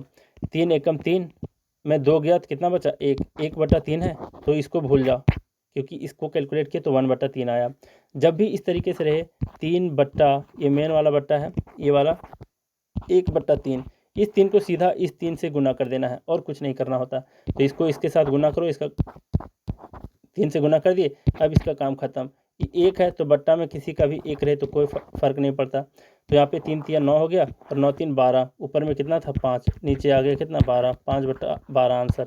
नहीं अगर समझ में आया तो एक बार आप घुमा करके वीडियो देख सकते हो। तो इसका ऑप्शन नंबर 3 हो जाएगा क्या आंसर। बहुत आसान होता है सब क्वेश्चन। अब देखते हैं हम लोग क्वेश्चन नंबर 53। कह रहा है कि ये 3 दिया हुआ फ्रैक्शन में 3 नंबर, कह रहा है इसको डिसेंडिंग ऑर्डर में लिखना है, मतलब घटते हुए क्रम में। तो घटते हुए क्रम का क्या मतलब है कि पहला उसको लिखेंगे पहले जो सबसे बड़ा होगा इन तीनों में। तो कुछ नहीं करना है, ऐसे क्वेश्चन को कैसे डील करने हैं, देखो इसको पहले आप डिवाइड कर दो और पॉइंट में ले आओ। तो यहाँ पे पॉइंट में लाते हो तो क्या होता है, 9 को 7 से भागा देते हो तो पॉइंट लेंगे, फिर 0 आएगा, है ना। तो 9 7 63, यहाँ पे कितना बच जाता है आपका, अभी 0.11 करके देखो, ठीक है। तो यहाँ पे इसका वैल्यू आ गया 0.7, ठीक। एक पॉइंट तक इसको भी देख लो। 50 है तो कितना आ गया, 8 5 40, 8 6 48, मतलब 0.6 हो गया। 3/7 है, इसको करोगे तो क्या होगा, 7 चौका 28, 0.4 है। तो बता दो घटते हुए क्रम में तो ये खुद ही है, मतलब 0.7 सबसे बड़ा है इन तीनों में से, तो 0.7, 0.6, 0.4 इस तरीके से घटते हुए क्रम में है। तो जैसे सीक्वेंस में क्वेश्चन दिया है वैसे ही सीक्वेंस में इसका क्या होगा, आंसर भी हो जाएगा। ठीक, तो इसका आंसर कौन सा होना चाहिए, तो 7/9 पहले आना चाहिए। जी हाँ, तो यही आपका आंसर हो जाएगा फर्स्ट नंबर। कोई दिक्कत, कोई दिक्कत नहीं है। अब ज़रा देख लो क्वेश्चन नंबर 54, ये क्या कह रहा है, इसको ज़रा गौर से देखना। इसको भी मैं बहुत ज़्यादा मतलब अच्छे तरीके से बताऊंगा शॉर्ट में, ताकि आपको बहुत ज़्यादा 100 मानने की ज़रूरत नहीं है और वैसे फालतू का काम नहीं करना है। देखो ध्यान से, सबको वही करना है कि अगर 5 आम का दाम 10 रुपया तो 10 आम का दाम कितना, समझ रहे हो। तो इस तरीके से सबको यूनिटरी मेथड लगाते जाना है, सिर्फ आपको फोकस करना है कॉन्सेप्ट पे। देखो ये कह रहा है इन सर्टेन टाइम, मतलब कुछ फिक्स टाइम में एक सम है, मतलब कोई प्रिंसिपल है, मूलधन है, वो अपने आप से 4 गुना हो जाता है 5% के रेट पे। At what rate of simple interest, मतलब सिंपल इंटरेस्ट की ही बात कर रहा है पूरा। द सेम सम, मतलब जो पहले जो सम था, जो मूलधन था, वही 8 गुना हो जाएगा सेम ड्यूरेशन में, सेम टाइम में। इस पैटर्न पे जब भी क्वेश्चन पूछे कुछ नहीं करना है। देखो क्या करना है इसमें, मान लेते हैं कि पहले 1 रुपया था आपके पास मूलधन, वो अपने आप का क्या हो जाता है 4 गुना, 4 गुना हो गया। ठीक, तो बताओ ये मूलधन था, फाइनली हमको अमाउंट मिला है 4 रुपया, तो कितना आपको मिला है इंटरेस्ट, तो 3 रुपया इंटरेस्ट मिला होगा। कोई दिक्कत नहीं, कोई दिक्कत तो नहीं है, नहीं। अगला क्वेश्चन पढ़ो फिर से। ये बोल रहा है कि सेम अमाउंट, मतलब सेम 1 रुपया क्या हो जाता है, 8 गुना हो जाता है। 1 रुपया जो है क्या हो जाता है, 8 गुना हो जाता है। तो अब बताओ कितना आपको इंटरेस्ट मिला, 7 रुपया इंटरेस्ट मिला, तभी जा कर के अमाउंट आपका 8 रुपया हो गया है, ऐसा हुआ। अब जरा देखो, अब यहाँ पे बताओ कि रेट कैसे निकालेंगे। तो रेट कैसे निकाला जाता है, ऊपर में इंटरेस्ट को लिखा जाता है, ऊपर में इंटरेस्ट लिखोगे तो इंटरेस्ट यहाँ पे कितना मिला 3, और ओरिजिनल वैल्यू क्या है आपका मूलधन, जिसको नीचे रखते हैं 1 है। 100 से गुना करते हैं तो क्या मिलता है, आपको रेट मिल जाता है। तो यहाँ 300% क्या हो गया, रेट 300% रेट हुआ। यहाँ पे इंटरेस्ट कितना हो, यहाँ पे रेट कितना हो रहा है ये ज़रा बताओ। तो यहाँ पे रेट ही पूछा है, ये रेट पूछा है, तो रेट कितना हो गया, 7 रुपया इंटरेस्ट मिला है, इसको ऊपर में रखेंगे बिल्कुल। ओरिजिनल क्या है आपका 1, 1 ही रुपया है, प्रिंसिपल बदलता नहीं। इसको 100 से गुना करेंगे कितना हो रहा है, 700% रेट हो रहा है। लेकिन ये हमारे तरीके से है 300%, लेकिन क्वेश्चन में क्या दिया है कि नहीं, इस 300% का वैल्यू 5 है। तो बताओ 7% का वैल्यू, 700% का वैल्यू कितना परसेंट होगा, ऐसे ही निकालना है। सिंपल, बहुत सिंपल है। यहाँ पे क्या करना था, 300 आम का दाम 5 रुपया, तो 700 आम का दाम कितना, अब तो बता पाओगे तो कितना होगा। तो देखो 300 का दाम है आपका, 300 का दाम है आपका 5, तो 700 का दाम निकालना है। ठीक, तो कैसे निकालेंगे, 5/300 गुने 700, काट दो इसको, 2 0 2 0 कट गया, फिर कितना हो गया 5 7 35/3, इधर कर देते हैं 35/3 को फ्रैक्शन में करेंगे कितना होगा, 3 को नीचे रहने दो और काट दो इसको, 11 3 33 2, 11.2/3%, इसका क्या होगा आंसर है। यहाँ पे ऑप्शन नंबर 3 में आंसर दिया हुआ है। कोई दिक्कत नहीं, मुझे नहीं लगता कोई प्रॉब्लम है इसमें। कैसे किया, 1 रुपया था 4 रुपया हो गया, इंटरेस्ट कितना मिला 3, रेट निकाल दिए कितना हो गया 300%, लेकिन क्वेश्चन में दे रखा नहीं 300 का वैल्यू 5 है। इसमें सेकंड लाइन का कैलकुलेट करेंगे, सेम अमाउंट है 1 रुपया, 1 रुपया यहाँ पे 8 रुपया हो जाता है, इंटरेस्ट कितना मिलता है 7 रुपया। फिर से निकालेंगे रेट, तो रेट निकालने के लिए क्या करते हैं, इंटरेस्ट को ऊपर में रखते हैं, मूलधन को नीचे रखते हैं, है ना, ओरिजिनल वैल्यू को हमेशा नीचे। तो 7/1 गुने 100 करते हैं, 100 से गुना करते हैं तभी रेट निकलता है 700%। तो बोला है 300% का वैल्यू 5 रुपया, तो 700% का कितना 11.2/3%। ठीक, कैलकुलेट ऐसे कर लेना, ऐसे क्वेश्चन में ऐसे ही सॉल्व करना चाहिए। ठीक, ज़्यादा टाइम नहीं देना है 100 वगैरह मान करके। अब यहाँ पे क्या कह रहा है ये ज़रा देखो, कह रहा है कि the population of city increases at the rate of 5% per annum, प्रत्येक साल 5% की दर से वहाँ का पॉपुलेशन बढ़ जाता है ना। बच्चे पैदा करने में तो आज की दुनिया पूरा माहिर है। If the present population of the city is इतना, प्रेजेंट आज का टाइम में कह रहा है कि इतना है अगर, तो बताओ कि 3 साल के पहले कितना था, मतलब 3 बार वो पॉपुलेशन बढ़ा है, यही बता रहा है। पहले जितना भी हुआ होगा 3 बार बढ़ा, तभी तो 3 साल के पहले का पूछ रहा है। तो यहाँ पे कुछ नहीं, यहाँ पे लिख लो कि पहले कितना था, मतलब ओरिजिनल कितना था और आज कितना हो गया है। ठीक है, 5% के दर से क्या हो रहा है, बढ़ रहा है। तो 5% को 1/20 लिख सकते हैं, लिख सकते हैं। तो ओरिजिनल वैल्यू क्या होता है, नीचे मतलब पहले 20 था, इंक्रीज हुआ है एक ऊपर वाला, तो आज 21 हो गया है। 3 बार बढ़ेगा क्योंकि 3 साल की बात कह रहा है।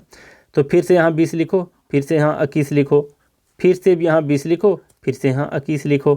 ठीक, तीनों को गुना कर दो तो ये क्या हो जाएगा, आज का पॉपुलेशन आ जाएगा। तो बताओ 21 को 3 बार गुना करेंगे, मतलब 21 का क्यूब सबको याद होना चाहिए। तो यहाँ होता है 9261। नहीं याद तो याद कर लो, कम से कम 30 तक क्यूब और 30 तक स्क्वायर याद होना चाहिए। 20 का क्यूब क्या होगा, 8000 हो जाएगा। ठीक, अब यहाँ पे पूछा क्या है, यहाँ पे देखो आज के पॉपुलेशन हमारे हिसाब से कितना आया, 9261। लेकिन क्वेश्चन में कह रहा है कि नहीं, यहाँ पे 9261 नहीं है, कितना है, यहाँ पे है 185220, इतना है। देख रहे हो क्वेश्चन में दिया है, हमारे हिसाब से 9261 आया, लेकिन यहाँ पे पूछा है क्या कि नहीं, यहाँ पे आया है 185220 क्वेश्चन में। तो बताओ ये इससे कितना गुना है, उतना ही गुना ये 3 साल के पहले वाला का आंसर होगा। ये 3 साल के पहले का है, ये आज का टाइम का है।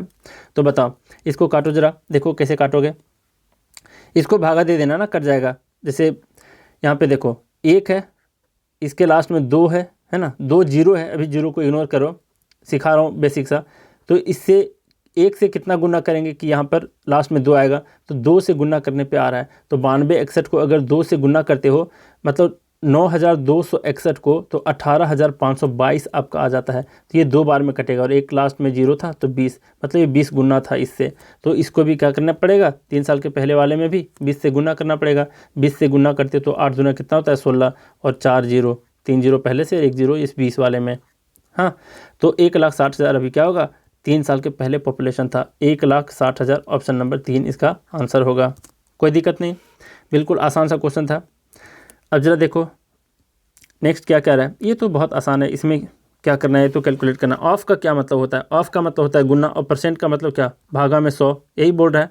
तो यहाँ पे लिखते जाओ, एक एक बार मैं कर देता हूँ, देख लो कि 12 बोला है, ऑफ बोला है मतलब गुना, 26% बोला है मतलब 26/100, फिर ऑफ बोला है तो गुना, 5/78 बोला है तो 5/78 लिख दो, फिर ऑफ बोला है, फिर 38% बोला है, फिर ऑफ बोला है, फिर 7/152 है, ये 152 है, इसको ध्यान देना, 7/152 इंटू में बोला है 1000, नहीं 10,000 है। हाँ, इतना बोला है, तो इसको कैलकुलेट करना कोई बड़ी बात है, इतना तो कर ही पाओगे। ये 2 जीरो से 2 जीरो आपका गया, और 2 जीरो से 2 जीरो यहाँ चला गया, मतलब ये 10,000 पूरा कट गया। ठीक, 38 है, यहाँ पे 7 से कट रहा है, ये बिल्कुल कट जाना चाहिए। काटो इसको, 7 दूना 14, कितना बचा, 7 दूना 14, 1 बचा, नहीं ये नहीं कट रहा था। 152 किससे कट रहा है, काटो इसको, 12 से 12 25 60, 2 से काटो अभी, और क्या 3 से कटेगा ये, तो 3 से 3 चौका 12, और 3 क्या कट रहा था, ये 78 कट रहा था, बिल्कुल कट रहा था, यहाँ पे इसको काटे नहीं है। 78 कटेगा 3 से, कितना होगा, तो 3 दूना 6, और 1 3 छक 18, 26 3 78 कट गया ये। 2 से एक बार और कटेगा, 2 दूना 4, और ये 13 दूना 26, फिर ये 13 दूना 26 यहाँ कट जाता है, और यहाँ पे क्या बच जाता है आपका 38, ये 38 कट जाता है यहाँ पे। 380 का आधा ही है क्या, आधा नहीं, 150 और 152 है ना, जो भी है, इसको अगर काटोगे तो आंसर आपका आ जाना चाहिए। जो भी आंसर होगा एक बार चेक कर लेना, इतना टाइम लगाओगे तो बड़ा दिक्कत है ना, समझाने में टाइम लगता है, कैलकुलेट करने में ज़्यादा नहीं। इसका आंसर जो होना चाहिए 35 होना चाहिए, आप लोग कैलकुलेट करना। आंसर मैं आपको बता दिया हूँ कि इसका आंसर होगा 35, चेक कर लेना, 35 ही आंसर आएगा आपका। ठीक, 57, अब आपको गुना भागा भी मैं ही सिखाऊं तो ये तो बड़ी दिक्कत की बात है। 57 क्या कह रहा है, बोल रहा है calculate the average of the cubes of first 5 natural numbers. तो सबसे पहली बात की एवरेज निकालते कैसे हैं, तो जितने भी नंबर को कहा जाए उसका पहले सम निकालते हैं, सम कहेंगे, और जितना नंबर बोला जाए, जैसे यहाँ पे 5 नंबर बोला जाता है, 5 से डिवाइड कर देंगे, यही इसका एवरेज हो जाता है। तो पहले सम निकालो, किसका, फर्स्ट 5 नेचुरल नंबर का क्यूब का सम निकालना है। तो देखो इसका फार्मूला होता है, बेसिक सा फार्मूला आपको याद रखना चाहिए, वो क्या होता है, n इंटू एन प्लस 1/2 का होल स्क्वायर होता है, क्या सम होता है। ठीक, यही इसका सम होता है। अब जिसे ये बोला क्या है कि 5 फर्स्ट नेचुरल नंबर का क्यूब, मतलब 1 का क्यूब, 2 का क्यूब, 3 का क्यूब, 4 का क्यूब, प्लस 5 का क्यूब करो, और उसका आंसर फिर इसको 5 से डिवाइड करो, क्योंकि एवरेज पूछा है, इसका आंसर बोला है। तो 1 क्यूब, 2 क्यूब, 3 क्यूब, 4 क्यूब, इस तरह से जब n तक जाता है तो उसका फॉर्मूला होता है आपका n इंटू एन प्लस 1/2 का क्या होल स्क्वायर। ठीक, तो इसको याद रखना। अब देखो n की जगह में यहाँ पे 5 बोला है, 5 यहाँ पे और 5 और 1 6, 6 5 30, 30 का स्क्वायर, 30/2 का स्क्वायर बोला है, तो कितना होगा 15 का स्क्वायर मतलब 225, यही चीज़ बोला है। अब 225 बोला है तो ये तो सम आ गया, लेकिन एवरेज पूछा है क्वेश्चन में, तो 5 नंबर का बोला है, 5 से डिवाइड करेंगे, तो 5 से डिवाइड कर दो तो कितना आ जाता है 45, 45 इसका क्या होगा आंसर। ठीक, तो इसका भी आंसर आपका 45 आ गया। अब जरा देख लो 57 हो गया, 58 नंबर देख लो। 58 नंबर, एक चेयर को बेचा जाता है 3000 रुपये में, खरीदा जाता है, सॉरी बॉट किया जाता है, and sold at a loss of 6%, find its selling percent. देखो मैं हमेशा आपको बताता हूँ ओरिजिनल वैल्यू की बात, ओरिजिनल वैल्यू, तो सीपी एंड एसपी में ओरिजिनल वैल्यू होता क्या है, जो चीज़ चेंज नहीं होता वो ओरिजिनल वैल्यू होता है, तो सीपी कभी चेंज नहीं होता। ठीक, जब सीपी चेंज नहीं होता तो ओरिजिनल वैल्यू वही होता है, और जो चीज़ अपना ओरिजिनल वैल्यू है वो अपने आप का खुद हमेशा क्या होता है 100% होता है। तो 100% यहाँ पे क्या है 3000, तो 3000 के बराबर यहाँ पे 100% है। बात समझ में आ रही है। अब अगर यहाँ पे लॉस पे नहीं बेचता, 6% लाभ पे बेचता, तो बोलते कि 106% क्या है इसका सेलिंग प्राइस। मतलब सीपी हमेशा 100% होता है, तो 106% निकालते अगर लाभ होता, लेकिन हानि बोला है तो 6% हानि बोला है, मतलब क्या 100 रुपये में खरीदा था, 6 में हानि में बेच रहा, तो 94% हुआ। तो 94% का वैल्यू पूछ रहा है, तो कुछ नहीं, सिंपल है, 100% का वैल्यू 3000, तो 94% का वैल्यू कितना, यही तो पूछ रहा है, क्योंकि 6% आपका हानि हुआ है। तो वही है कि 5 आम का दाम इतना, तो 10 आम का दाम कितना, सिंपल सी बात। तो ज़रा देखो फिर से यहाँ लिख देता हूँ एक बार आपको समझाने के लिए कि 3000, 100% का वैल्यू अगर 3000 है, तो बताओ, थोड़ा सा मैं सीक्वेंस भी कभी कभी उल्टा लिख देता हूँ ना। तो देखो बोला है कि 94%, फिर से 94 नहीं, मतलब 100%, 100% का वैल्यू यहाँ पे कितना दे रखा है 3000। ठीक, तो पूछा है क्या 94% का वैल्यू बताओ, तो कैसे निकालोगे, वही पुराना बट्टा 100 इंटू 94, ये तो बचपन से सीखते आए हैं ना, 2 से 2 जीरो कट गया, 94 से 3 गुना करोगे कितना होगा, 94 से अगर 3 गुना करते हो तो 282, 282 और 1 जीरो 2820 इसका क्या होगा आंसर। तो 2820 किसका दिया, ऑप्शन नंबर 2। कैसे इतना जल्दी मैं कैलकुलेट कर लेता हूँ, इसको भी मैं थोड़ा बता दूँ। वैसे कैलकुलेशन ये तो आपका काम होना चाहिए, लेकिन टीचर हूँ तो मैं बता ही देता हूँ। देखो मान लिया जाए यहाँ पे 94 इंटू 3 करना था, 30 करना था, 94 इंटू 30, तो 1 जीरो को अभी इग्नोर करके चलते हैं क्योंकि लास्ट में 1 जीरो बैठेगा ही। तो 94 इंटू 3 करना था, तो क्या करते 94 को मैंने 100 मान लिया, तो कितना अधिक माना 6 अधिक माना।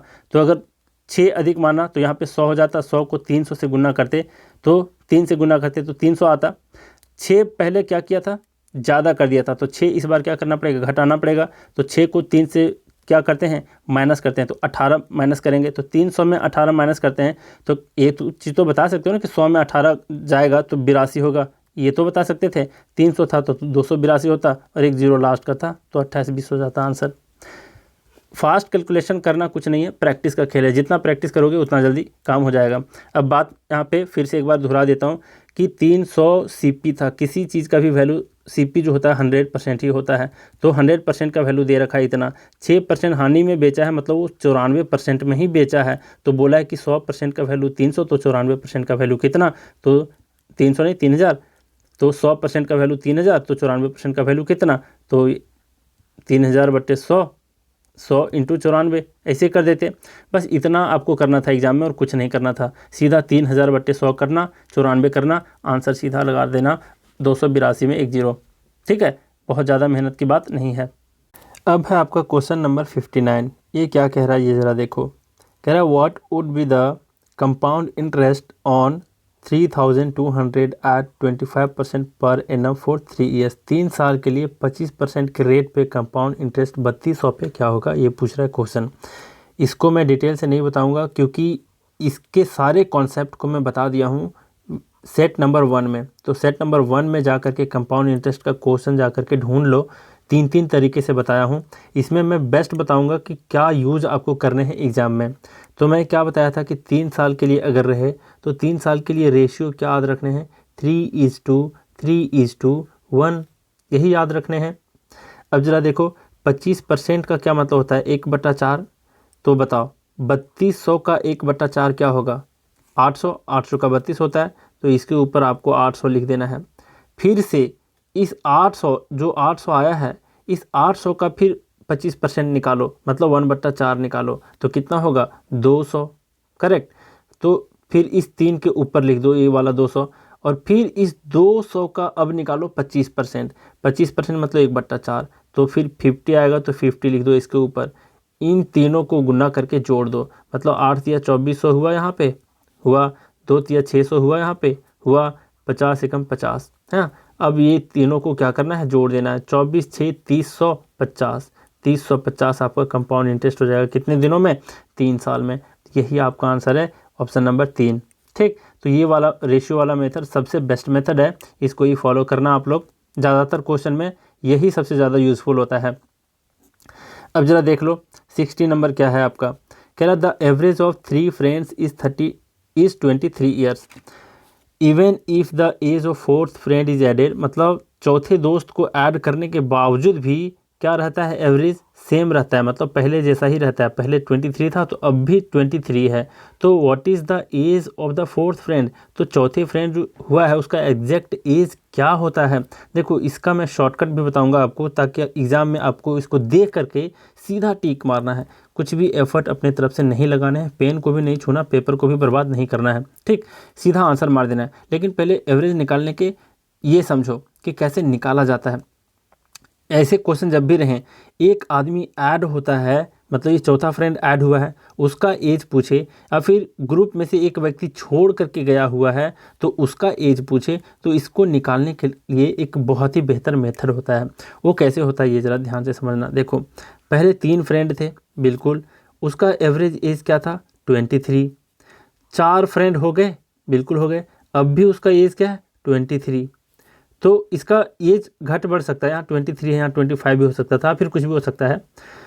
तो जब भी वो ऐड हुआ बंदे का एवरेज नहीं, उसका एग्जैक्ट एज पूछे तो कैसे निकाला जाता है। देखो यहाँ 3 से 4 हुआ तो क्या हुआ, बढ़ा, तो +1 लिख देना है। 23 से 23 हुआ है, मतलब घटा बढ़ा कुछ नहीं, तो 0 लिख देना है। घटा बढ़ा कुछ नहीं, 0 लिख देना है। अब क्या करना है, इसको इससे गुना किया जाता है। कलर मैं चेंज कर देता हूँ 1 सेकंड के लिए।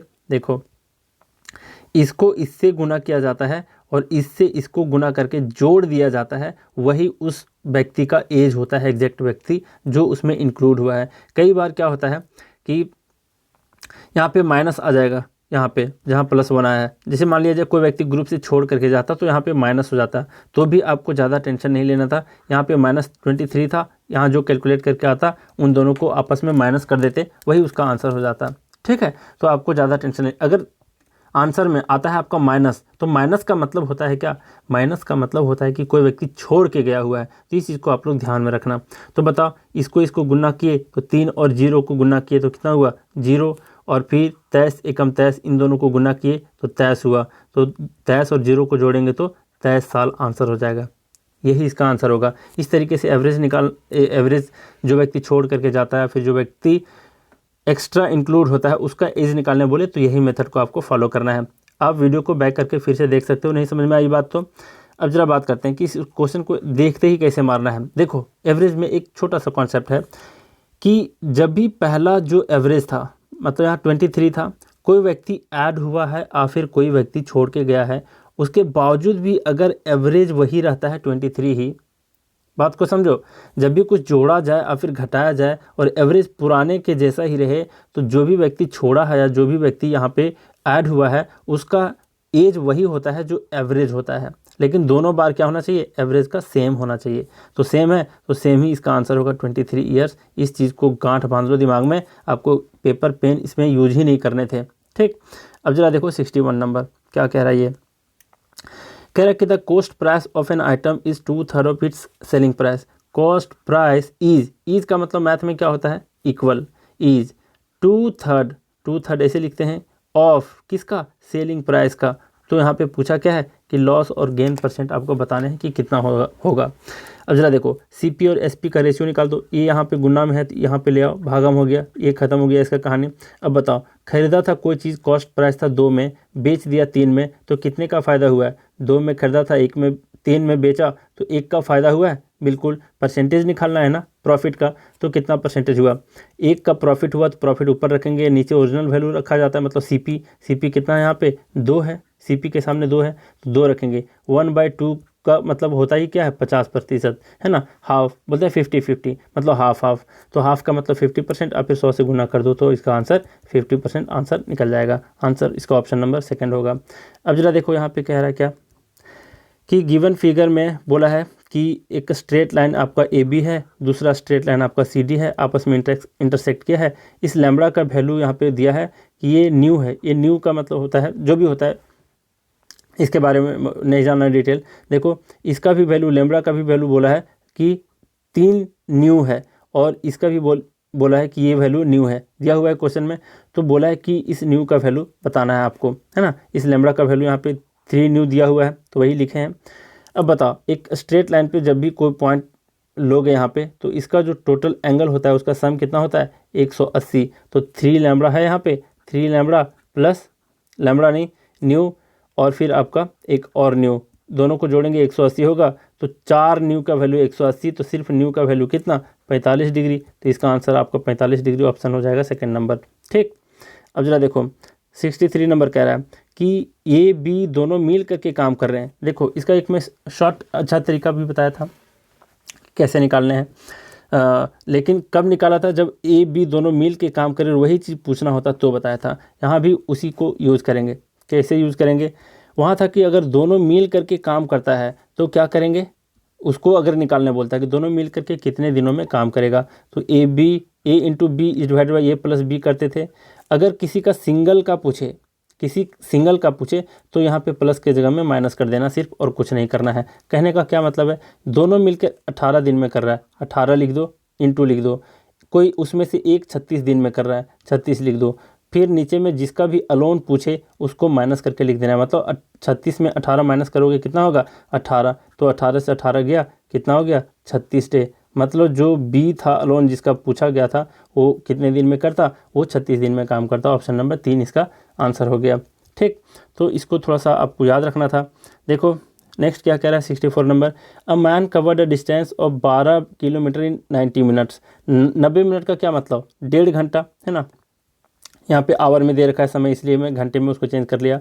How much distance will he cover in 3 hours if he rides the cycle eight uniform speed. तो पहले इसका स्पीड निकालना पड़ेगा, ठीक है, उसके बाद डिस्टेंस निकालेंगे। क्योंकि स्पीड का फॉर्मूला क्या होता है डिस्टेंस बटा टाइम। डिस्टेंस बोला है निकालने, तो स्पीड इंटू टाइम को क्या करेंगे गुना। टाइम का वैल्यू यहाँ पे 3 आवर दे रखा है, स्पीड नहीं पता है, स्पीड कैसे निकालेंगे। पहला यहाँ पे 12 किलोमीटर दे दिया है और 90 मिनट का टाइम दिया है, मतलब 1.5 घंटे का टाइम आवर में चेंज करना पड़ेगा, सबको सेम यूनिट में रखना पड़ेगा। 1.5 से इसको क्या करते हो भागा देते हो 12 को, तो कितना आता है ना। 1 पॉइंट हटाएंगे ऊपर 0 जाएगा, मतलब 120 बचता कितना हो गया 15। तो 8 बार में चला गया 15 ठीक 120, ठीक, तो 8 बार में चला गया। तो कहने का मतलब है कि टोटल क्या है आपका स्पीड 8 किलोमीटर पर आवर के स्पीड इसका निकल गया। अब बताओ टाइम दे रखा है कितना 3 आवर, स्पीड दे रखा है 8 निकल गया है, तो टोटल डिस्टेंस कितना कवर करेगा। तो स्पीड इंटू टाइम कर दो, 8 है स्पीड और 3 घंटा दिया है टाइम, 8 दिया 24, 1 किलोमीटर क्या करेगा 24 किलोमीटर का डिस्टेंस सफ़र करेगा। ये 2nd नंबर इसका ऑप्शन हो गया। अब जरा बात करते हैं 65 नंबर। ये क्या कह रहा है, कह रहा है कि Ram and Shyam together can finish a job in 8 day. ठीक, Ram can do the same job in his own in 12 days. How long will Shyam take to do the job by himself. मतलब वही वाली बात होगी कि A B दोनों मिल करके 8 दिन में किया, उसमें से एक इतना किया, तो दूसरे का अलोन पूछा है तो वो कितना काम करेगा। तो कुछ नहीं 8 × 12 करना था, दोनों मिल के 8 कर रहा था, एक उसमें से अकेला 12 कर रहा था, तो तीसरा का अकेला पूछा, मतलब दूसरे व्यक्ति का अकेला पूछा है। इन दोनों को माइनस करो तो कितना होगा 4, 4 दूना कितना हो गया 8, 8 और 12 दूना कितना हो गया 24। तो 24 दिन में ये काम करेंगे। सेम कॉन्सेप्ट था, सेम पिछले क्वेश्चन में हम लोग देख चुके हैं। तो 24 डे इसका आंसर होगा ऑप्शन नंबर 3। ठीक, अब जरा देखो नेक्स्ट बोला है 66 नंबर क्वेश्चन, बोला है अ train travels at the rate of 50 kilometre per hour without stoppage and it travels eight 40 kilometre per hour with stoppage. कहने का मतलब है कि बीच बीच में बहुत ज़्यादा स्टॉपेज होता है, छोटे छोटे बस स्टॉप होते हैं, उसके ऊपर रुकती हैं बसें। तो यहाँ पर कह रहा है कि एक जो ट्रेन है वो बिना स्टॉप का कहीं रुके, मतलब एकदम राजधानी एक्सप्रेस है, कहीं ना रुके, तो उसका जो एवरेज स्पीड है वो 50 किलोमीटर स्पीड, और अगर स्टॉपेज के साथ रुके, मतलब हर एक जगह स्टॉप पे रुके, तो उसका एवरेज जब निकाला जाता है तो वो पाया जाता है कि 40 किलोमीटर पर आवर के रफ्तार से, मतलब स्पीड जाहिर सी बात है घट जानी है। क्यों? क्योंकि स्टॉपेज पे रुकना होता है उसको। तो बोला है कि बता कि प्रत्येक आवर में ऑन एन एवरेज वो कितना मिनट का हर एक स्टॉप पे रुका होगा। हर एक आवर में पूछा है, हर एक आवर में। इसका सिंपल सा तरीका होता है, मैं आपको बता देता हूँ, बहुत ज़्यादा इसमें मेहनत नहीं करना है। क्या करना है, जो भी इसमें से बड़ा स्पीड है, छोटा स्पीड को घटा दो और फिर से बड़ा स्पीड से भागा दे दो, उतने आवर का क्या होगा, हर एक स्टॉप में उतने आवर वो रुका होगा। तो देखो इसको याद रखना है आपको सिंपल सा, कि बड़ी स्पीड इंटू छोटी स्पीड इज़ डिवाइडेड बाय बड़ी स्पीड। इसको याद रख लेना, यही इसका आंसर होगा कि प्रत्येक आवर में उतने घंटा क्या करेगा, वो उतने घंटा वो रुका हुआ रहेगा। तो पर आवर मतलब एक घंटे में कितना आवर रुका, यही पूछा है। लेकिन इसको मिनट में पूछा है तो लास्ट में 60 से क्या करेंगे, भागा दे देंगे, क्योंकि इसका आंसर आवर में आना है। तो बड़ा क्या है, 50 माइनस 40 इज डिवाइडेड बाय 50। तो कुछ नहीं, 10/50 आया, मतलब 1/5। 1/5 आवर, हर एक आवर में वो हर स्टॉपेज में ऑन एन एवरेज रुक करके वो ट्रेन चलेगी। तो 1/5 का क्या अर्थ हुआ यहाँ पे, इसको मिनट में पूछा है तो 60 से गुना कर दो, तो 12×5 = 60, मतलब 12 मिनट हर एक आवर में वो ट्रेन रुकेगी हर एक स्टॉपेज में ऑन एन एवरेज। ठीक, तो यही करना था, सिंपल सी बात। मन में ये चीज़ को रखो, बड़ी माइनस छोटी डिवाइड बाय बड़ी, उतना आवर इसका निकलेगा आवर में। उसको मिनट में अगर पूछेगा तो मिनट से 60 से कर देना, और सेकंड से पूछे तो 60 × 60 कर देना। ठीक है, तो यही इसका आंसर है। मन में अगर ये चीज़ रहता आपके तो आपको लिखने की ज़रूरत ना पड़ती। ठीक, सीधा करते, क्या करते, अगर ये फार्मूला जानते तो 50 में 40 गया 10 बट्टे फिर बड़ा वाला 50, मतलब 1 0 कट गया, 1/5 आवर। 1/5 आवर को क्या करेंगे, मिनट में पूछा है तो 60 से भाग दे दो, 12×5 = 60। आंसर इसका सेकंड नंबर ऑप्शन। इतना ही करना था एग्जाम में, और कुछ नहीं। 67 नंबर देख लो क्या पूछा है ये। बोला the average of women and her daughter is 16 year, the ratio of their age is 7:1। What is the women's age. Women का एज पूछा है, कुछ नहीं करना है इसमें। देखो क्या करना है, टोटल बताओ। दोनों माँ बेटी का एज जो दिया है टोटल, वो एवरेज दिया है 16, तो टोटल कितना होगा, 16 दूना 32। क्योंकि हम लोग जानते हैं एवरेज क्या होता है, दोनों का सम होता है, इज डिवाइडेड बाय नंबर। 2 लोग थे तो 2 लोग सम केवल निकाला रहे दोनों का, तो 2 से यहाँ क्या करेंगे, एवरेज में मल्टीप्लाई, तो 16 दूना 32 हो गया टोटल एज। अब बताओ रेशियो में टोटल कितना है, 7 1 8 है। फिर से देख लो, टोटल एज इन दोनों का निकाले 32। ठीक, लेकिन रेशियो में टोटल कितना है, 8, तो 8 के बराबर है कितना, 32, मतलब 8 चौका 32। 1 का वैल्यू कितना आया, 4 आया। तो बोला है कि उसकी माँ का एज क्या होगा, तो 1 का वैल्यू अगर 4 है तो 7 उसकी माँ का एज है एवरेज ये रेशियो में। तो बताओ 1 रेशियो का वैल्यू 4 साल, तो 7 रेशियो का वैल्यू कितना, वही आम वाली बात, 5 आम का दाम इतना, तो 10 आम का दाम कितना, तो 7 चौका कितना हो जाएगा, 28 साल। तो उसकी माँ का एज कितना था, 28 साल। Option number second. ठीक, 68 नंबर देख लो, ये क्या कह रहा है। ये कह रहा है कि इसमें ये एक्स का वैल्यू बताओ, ये पूछा है। कुछ नहीं करना है भैया इसमें। देखो सबसे पहली बात कि आपको आनी चाहिए क्या, ये स्क्वायर रूट निकालना। स्क्वायर रूट निकालते कैसे हैं, तो क्या इसका फैक्टर करोगे, पगला जाओगे एग्जाम में, बता रहे हैं। मतलब इसमें आपको फैक्टर नहीं निकालना, एक मेथड सीख लो कैसे निकाला जाता है स्क्वायर रूट। अगर ये परफेक्ट स्क्वायर है कि नहीं, जा करके वीडियो नंबर फर्स्ट में चेक करना। मैं फर्स्ट क्वेश्चन में ही वीडियो मतलब set number model set number first के फर्स्ट क्वेश्चन में ही क्या था, चेक करना था कि कोई नंबर परफेक्ट स्क्वायर है कि नहीं। तो परफेक्ट स्क्वायर है कि नहीं ज़रूर, क्योंकि ऑप्शन में ये परफेक्ट करके दिया है तो जाहिर सी बात है ये परफेक्ट स्क्वायर होगा ही। लेकिन सिंपल चेक करने का तरीका क्या बताया था कि सबको सम करो। अगर 1 आया, 9 आया, 4 आया और 7 आया तो समझ जाना क्या कि वो परफेक्ट स्क्वायर है। तो डिजिट सम करके देखो, 6 1 7, 7 और 8 कितना, 15, 15 1 16, फिर 16 को जोड़ो तो 6 और 1 7, 7 है इसमें, है, तो ये परफेक्ट स्क्वायर है। मतलब इसका स्क्वायर रूट निकालना पॉसिबल है। कैसे निकाला जाता है ये मैं आपको बता रहा हूँ, ज़रा ध्यान से समझना, ट्रिक बता रहा हूँ। ठीक, 16 81 किसी भी नंबर का रहे ना, आसानी से निकाल पाओगे। आज के बाद देख लो, थोड़ा सा समझना ध्यान से। ये 81 है तो 2-2 का पेयर दहना साइड से बनाते जाओ। 81 है, ये 16 है, ठीक। इस 81 में सिर्फ यूनिट डिजिट का यूज होता है और ये जो बच जाता है इसका कोई यूज नहीं है, ठीक है। तो 8 का यहाँ पे कोई यूज नहीं।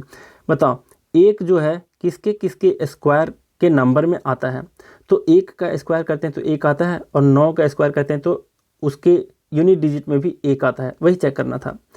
अगर मान लो यहाँ पे 2 रहता तो यहाँ पे आराम से 8 हो जाता। क्यों? 1 अगर आपको पता चल गया तो सिंपल है, 10 में से उसको घटा देना, वही होगा। मान लिया जाए, कैसे, क्या कहने का मतलब है, मान लिया जाए यहाँ पे 69 रहता, ठीक। तो मैं पूछता कि बताओ 9 किसके किसके स्क्वायर में आता है, तो 9 किसके किसके स्क्वायर में आता है, एक 3 आता है, तो बच कौन गया यहाँ पे, एक और किसका नंबर में आना चाहिए, 3 को घटा दो 10 में 7, ठीक है। तो 7 7 49 करते हैं तो भी 9 आता है, 3 3 9 करते हैं तो भी लास्ट में 9 आता है। ये मेरा कहने का मतलब था। तो फिर से मैं इसको बता देता हूँ, देखो 16 81 है, 2-2 का पेयर करो, इसमें किसके किसके लास्ट में यूनिट डिजिट में 1 आता है, स्क्वायर करने पे तो 1 का स्क्वायर 1 होता है, 9 का स्क्वायर में भी लास्ट में 1 आता है, इस 8 का कोई यूज़ नहीं। फिर 2-2 का पेयर करने बोले थे। अब बताओ यहाँ पे यूनिट डिजिट में आ तो 1 आएगा या 9 आएगा, तो इसका स्पेस अभी खाली छोड़ दो, मैं बताऊंगा कि कौन आएगा वो दोनों में से। अब यहाँ पे क्या करना था कि 16 से छोटा आपको देखना है। अब तो 16 के बराबर है, 16 के छोटा कौन सा परफेक्ट स्क्वायर होता है, तो ये खुद ही है, 16 तो खुद ही है, तो खुद ही है तो किसका है, 4 का स्क्वायर है, तो यहाँ पे 4 आ जाएगा, ठीक।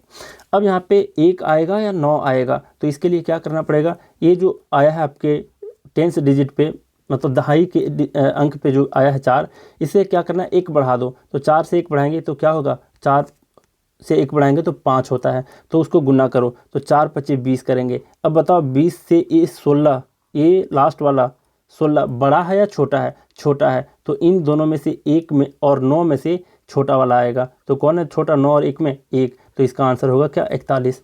मतलब 41 इसका स्क्वायर रूट निकला है, अभी आंसर नहीं निकाले हैं। नहीं समझ में आई बात तो मैं फिर से दोहरा देता हूँ। देखो एक और एग्जांपल ले लेता हूँ, ठीक। मान लो एक कोई है 34 81, यहाँ पे 16 81 था, अभी हम 34 81 ले लेते हैं। यहाँ पे 2-2 का पेयर बनाए, इसका कोई यूज नहीं है, यूनिट डिजिट पे 1 है, तो किसको स्क्वायर करने पे यूनिट डिजिट पे 1 आता है, तो 1 का आता है और 9 का आता है, करेक्ट।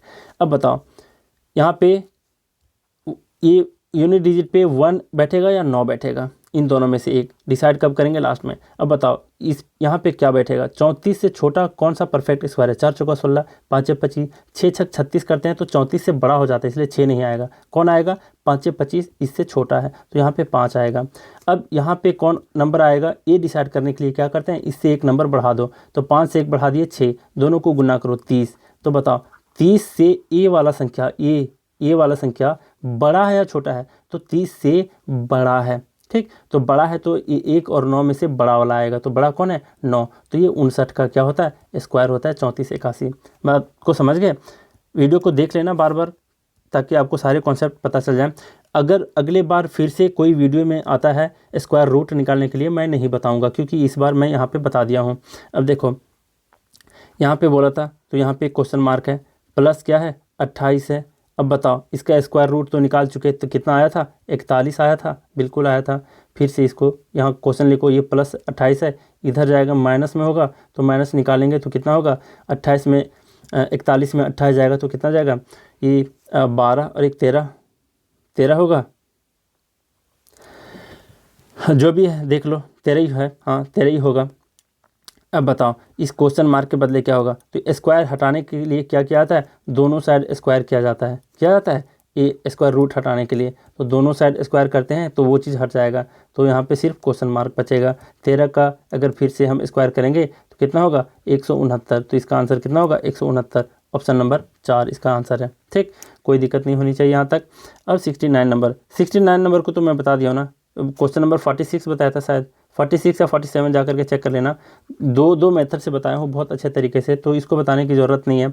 अब देख लो 70 नंबर ये क्या रहा है, कह रहा है if the simple interest for 6 years be equal to 30% of the principal, it will be equal to the principal after, मतलब प्रिंसिपल के बराबर हो जाएगा, अभी 30% है, कुछ नहीं कह रहा, ये बहुत आसान सवाल है, इसको मतलब क्या बताऊँ, देख लो एक बार कहने का क्या मतलब है। अब बताओ एसआई का फार्मूला क्या होता है, सिंपल इंटरेस्ट का, सिंपल सी बात है कि PTR/100 होता है, यही करते आए हैं हम लोग अभी तक, PT/100 कुछ नहीं करना है सिंपल इंटरेस्ट को। सिंपल इंटरेस्ट के बदले बोला है कि जो सिंपल इंटरेस्ट है वो कितना है 30% ऑफ द प्रिंसिपल, तो प्रिंसिपल को P ही रहने दो। तो 30% ऑफ प्रिंसिपल का क्या मतलब 30/10, एक जीरो कटेगा किसका P का।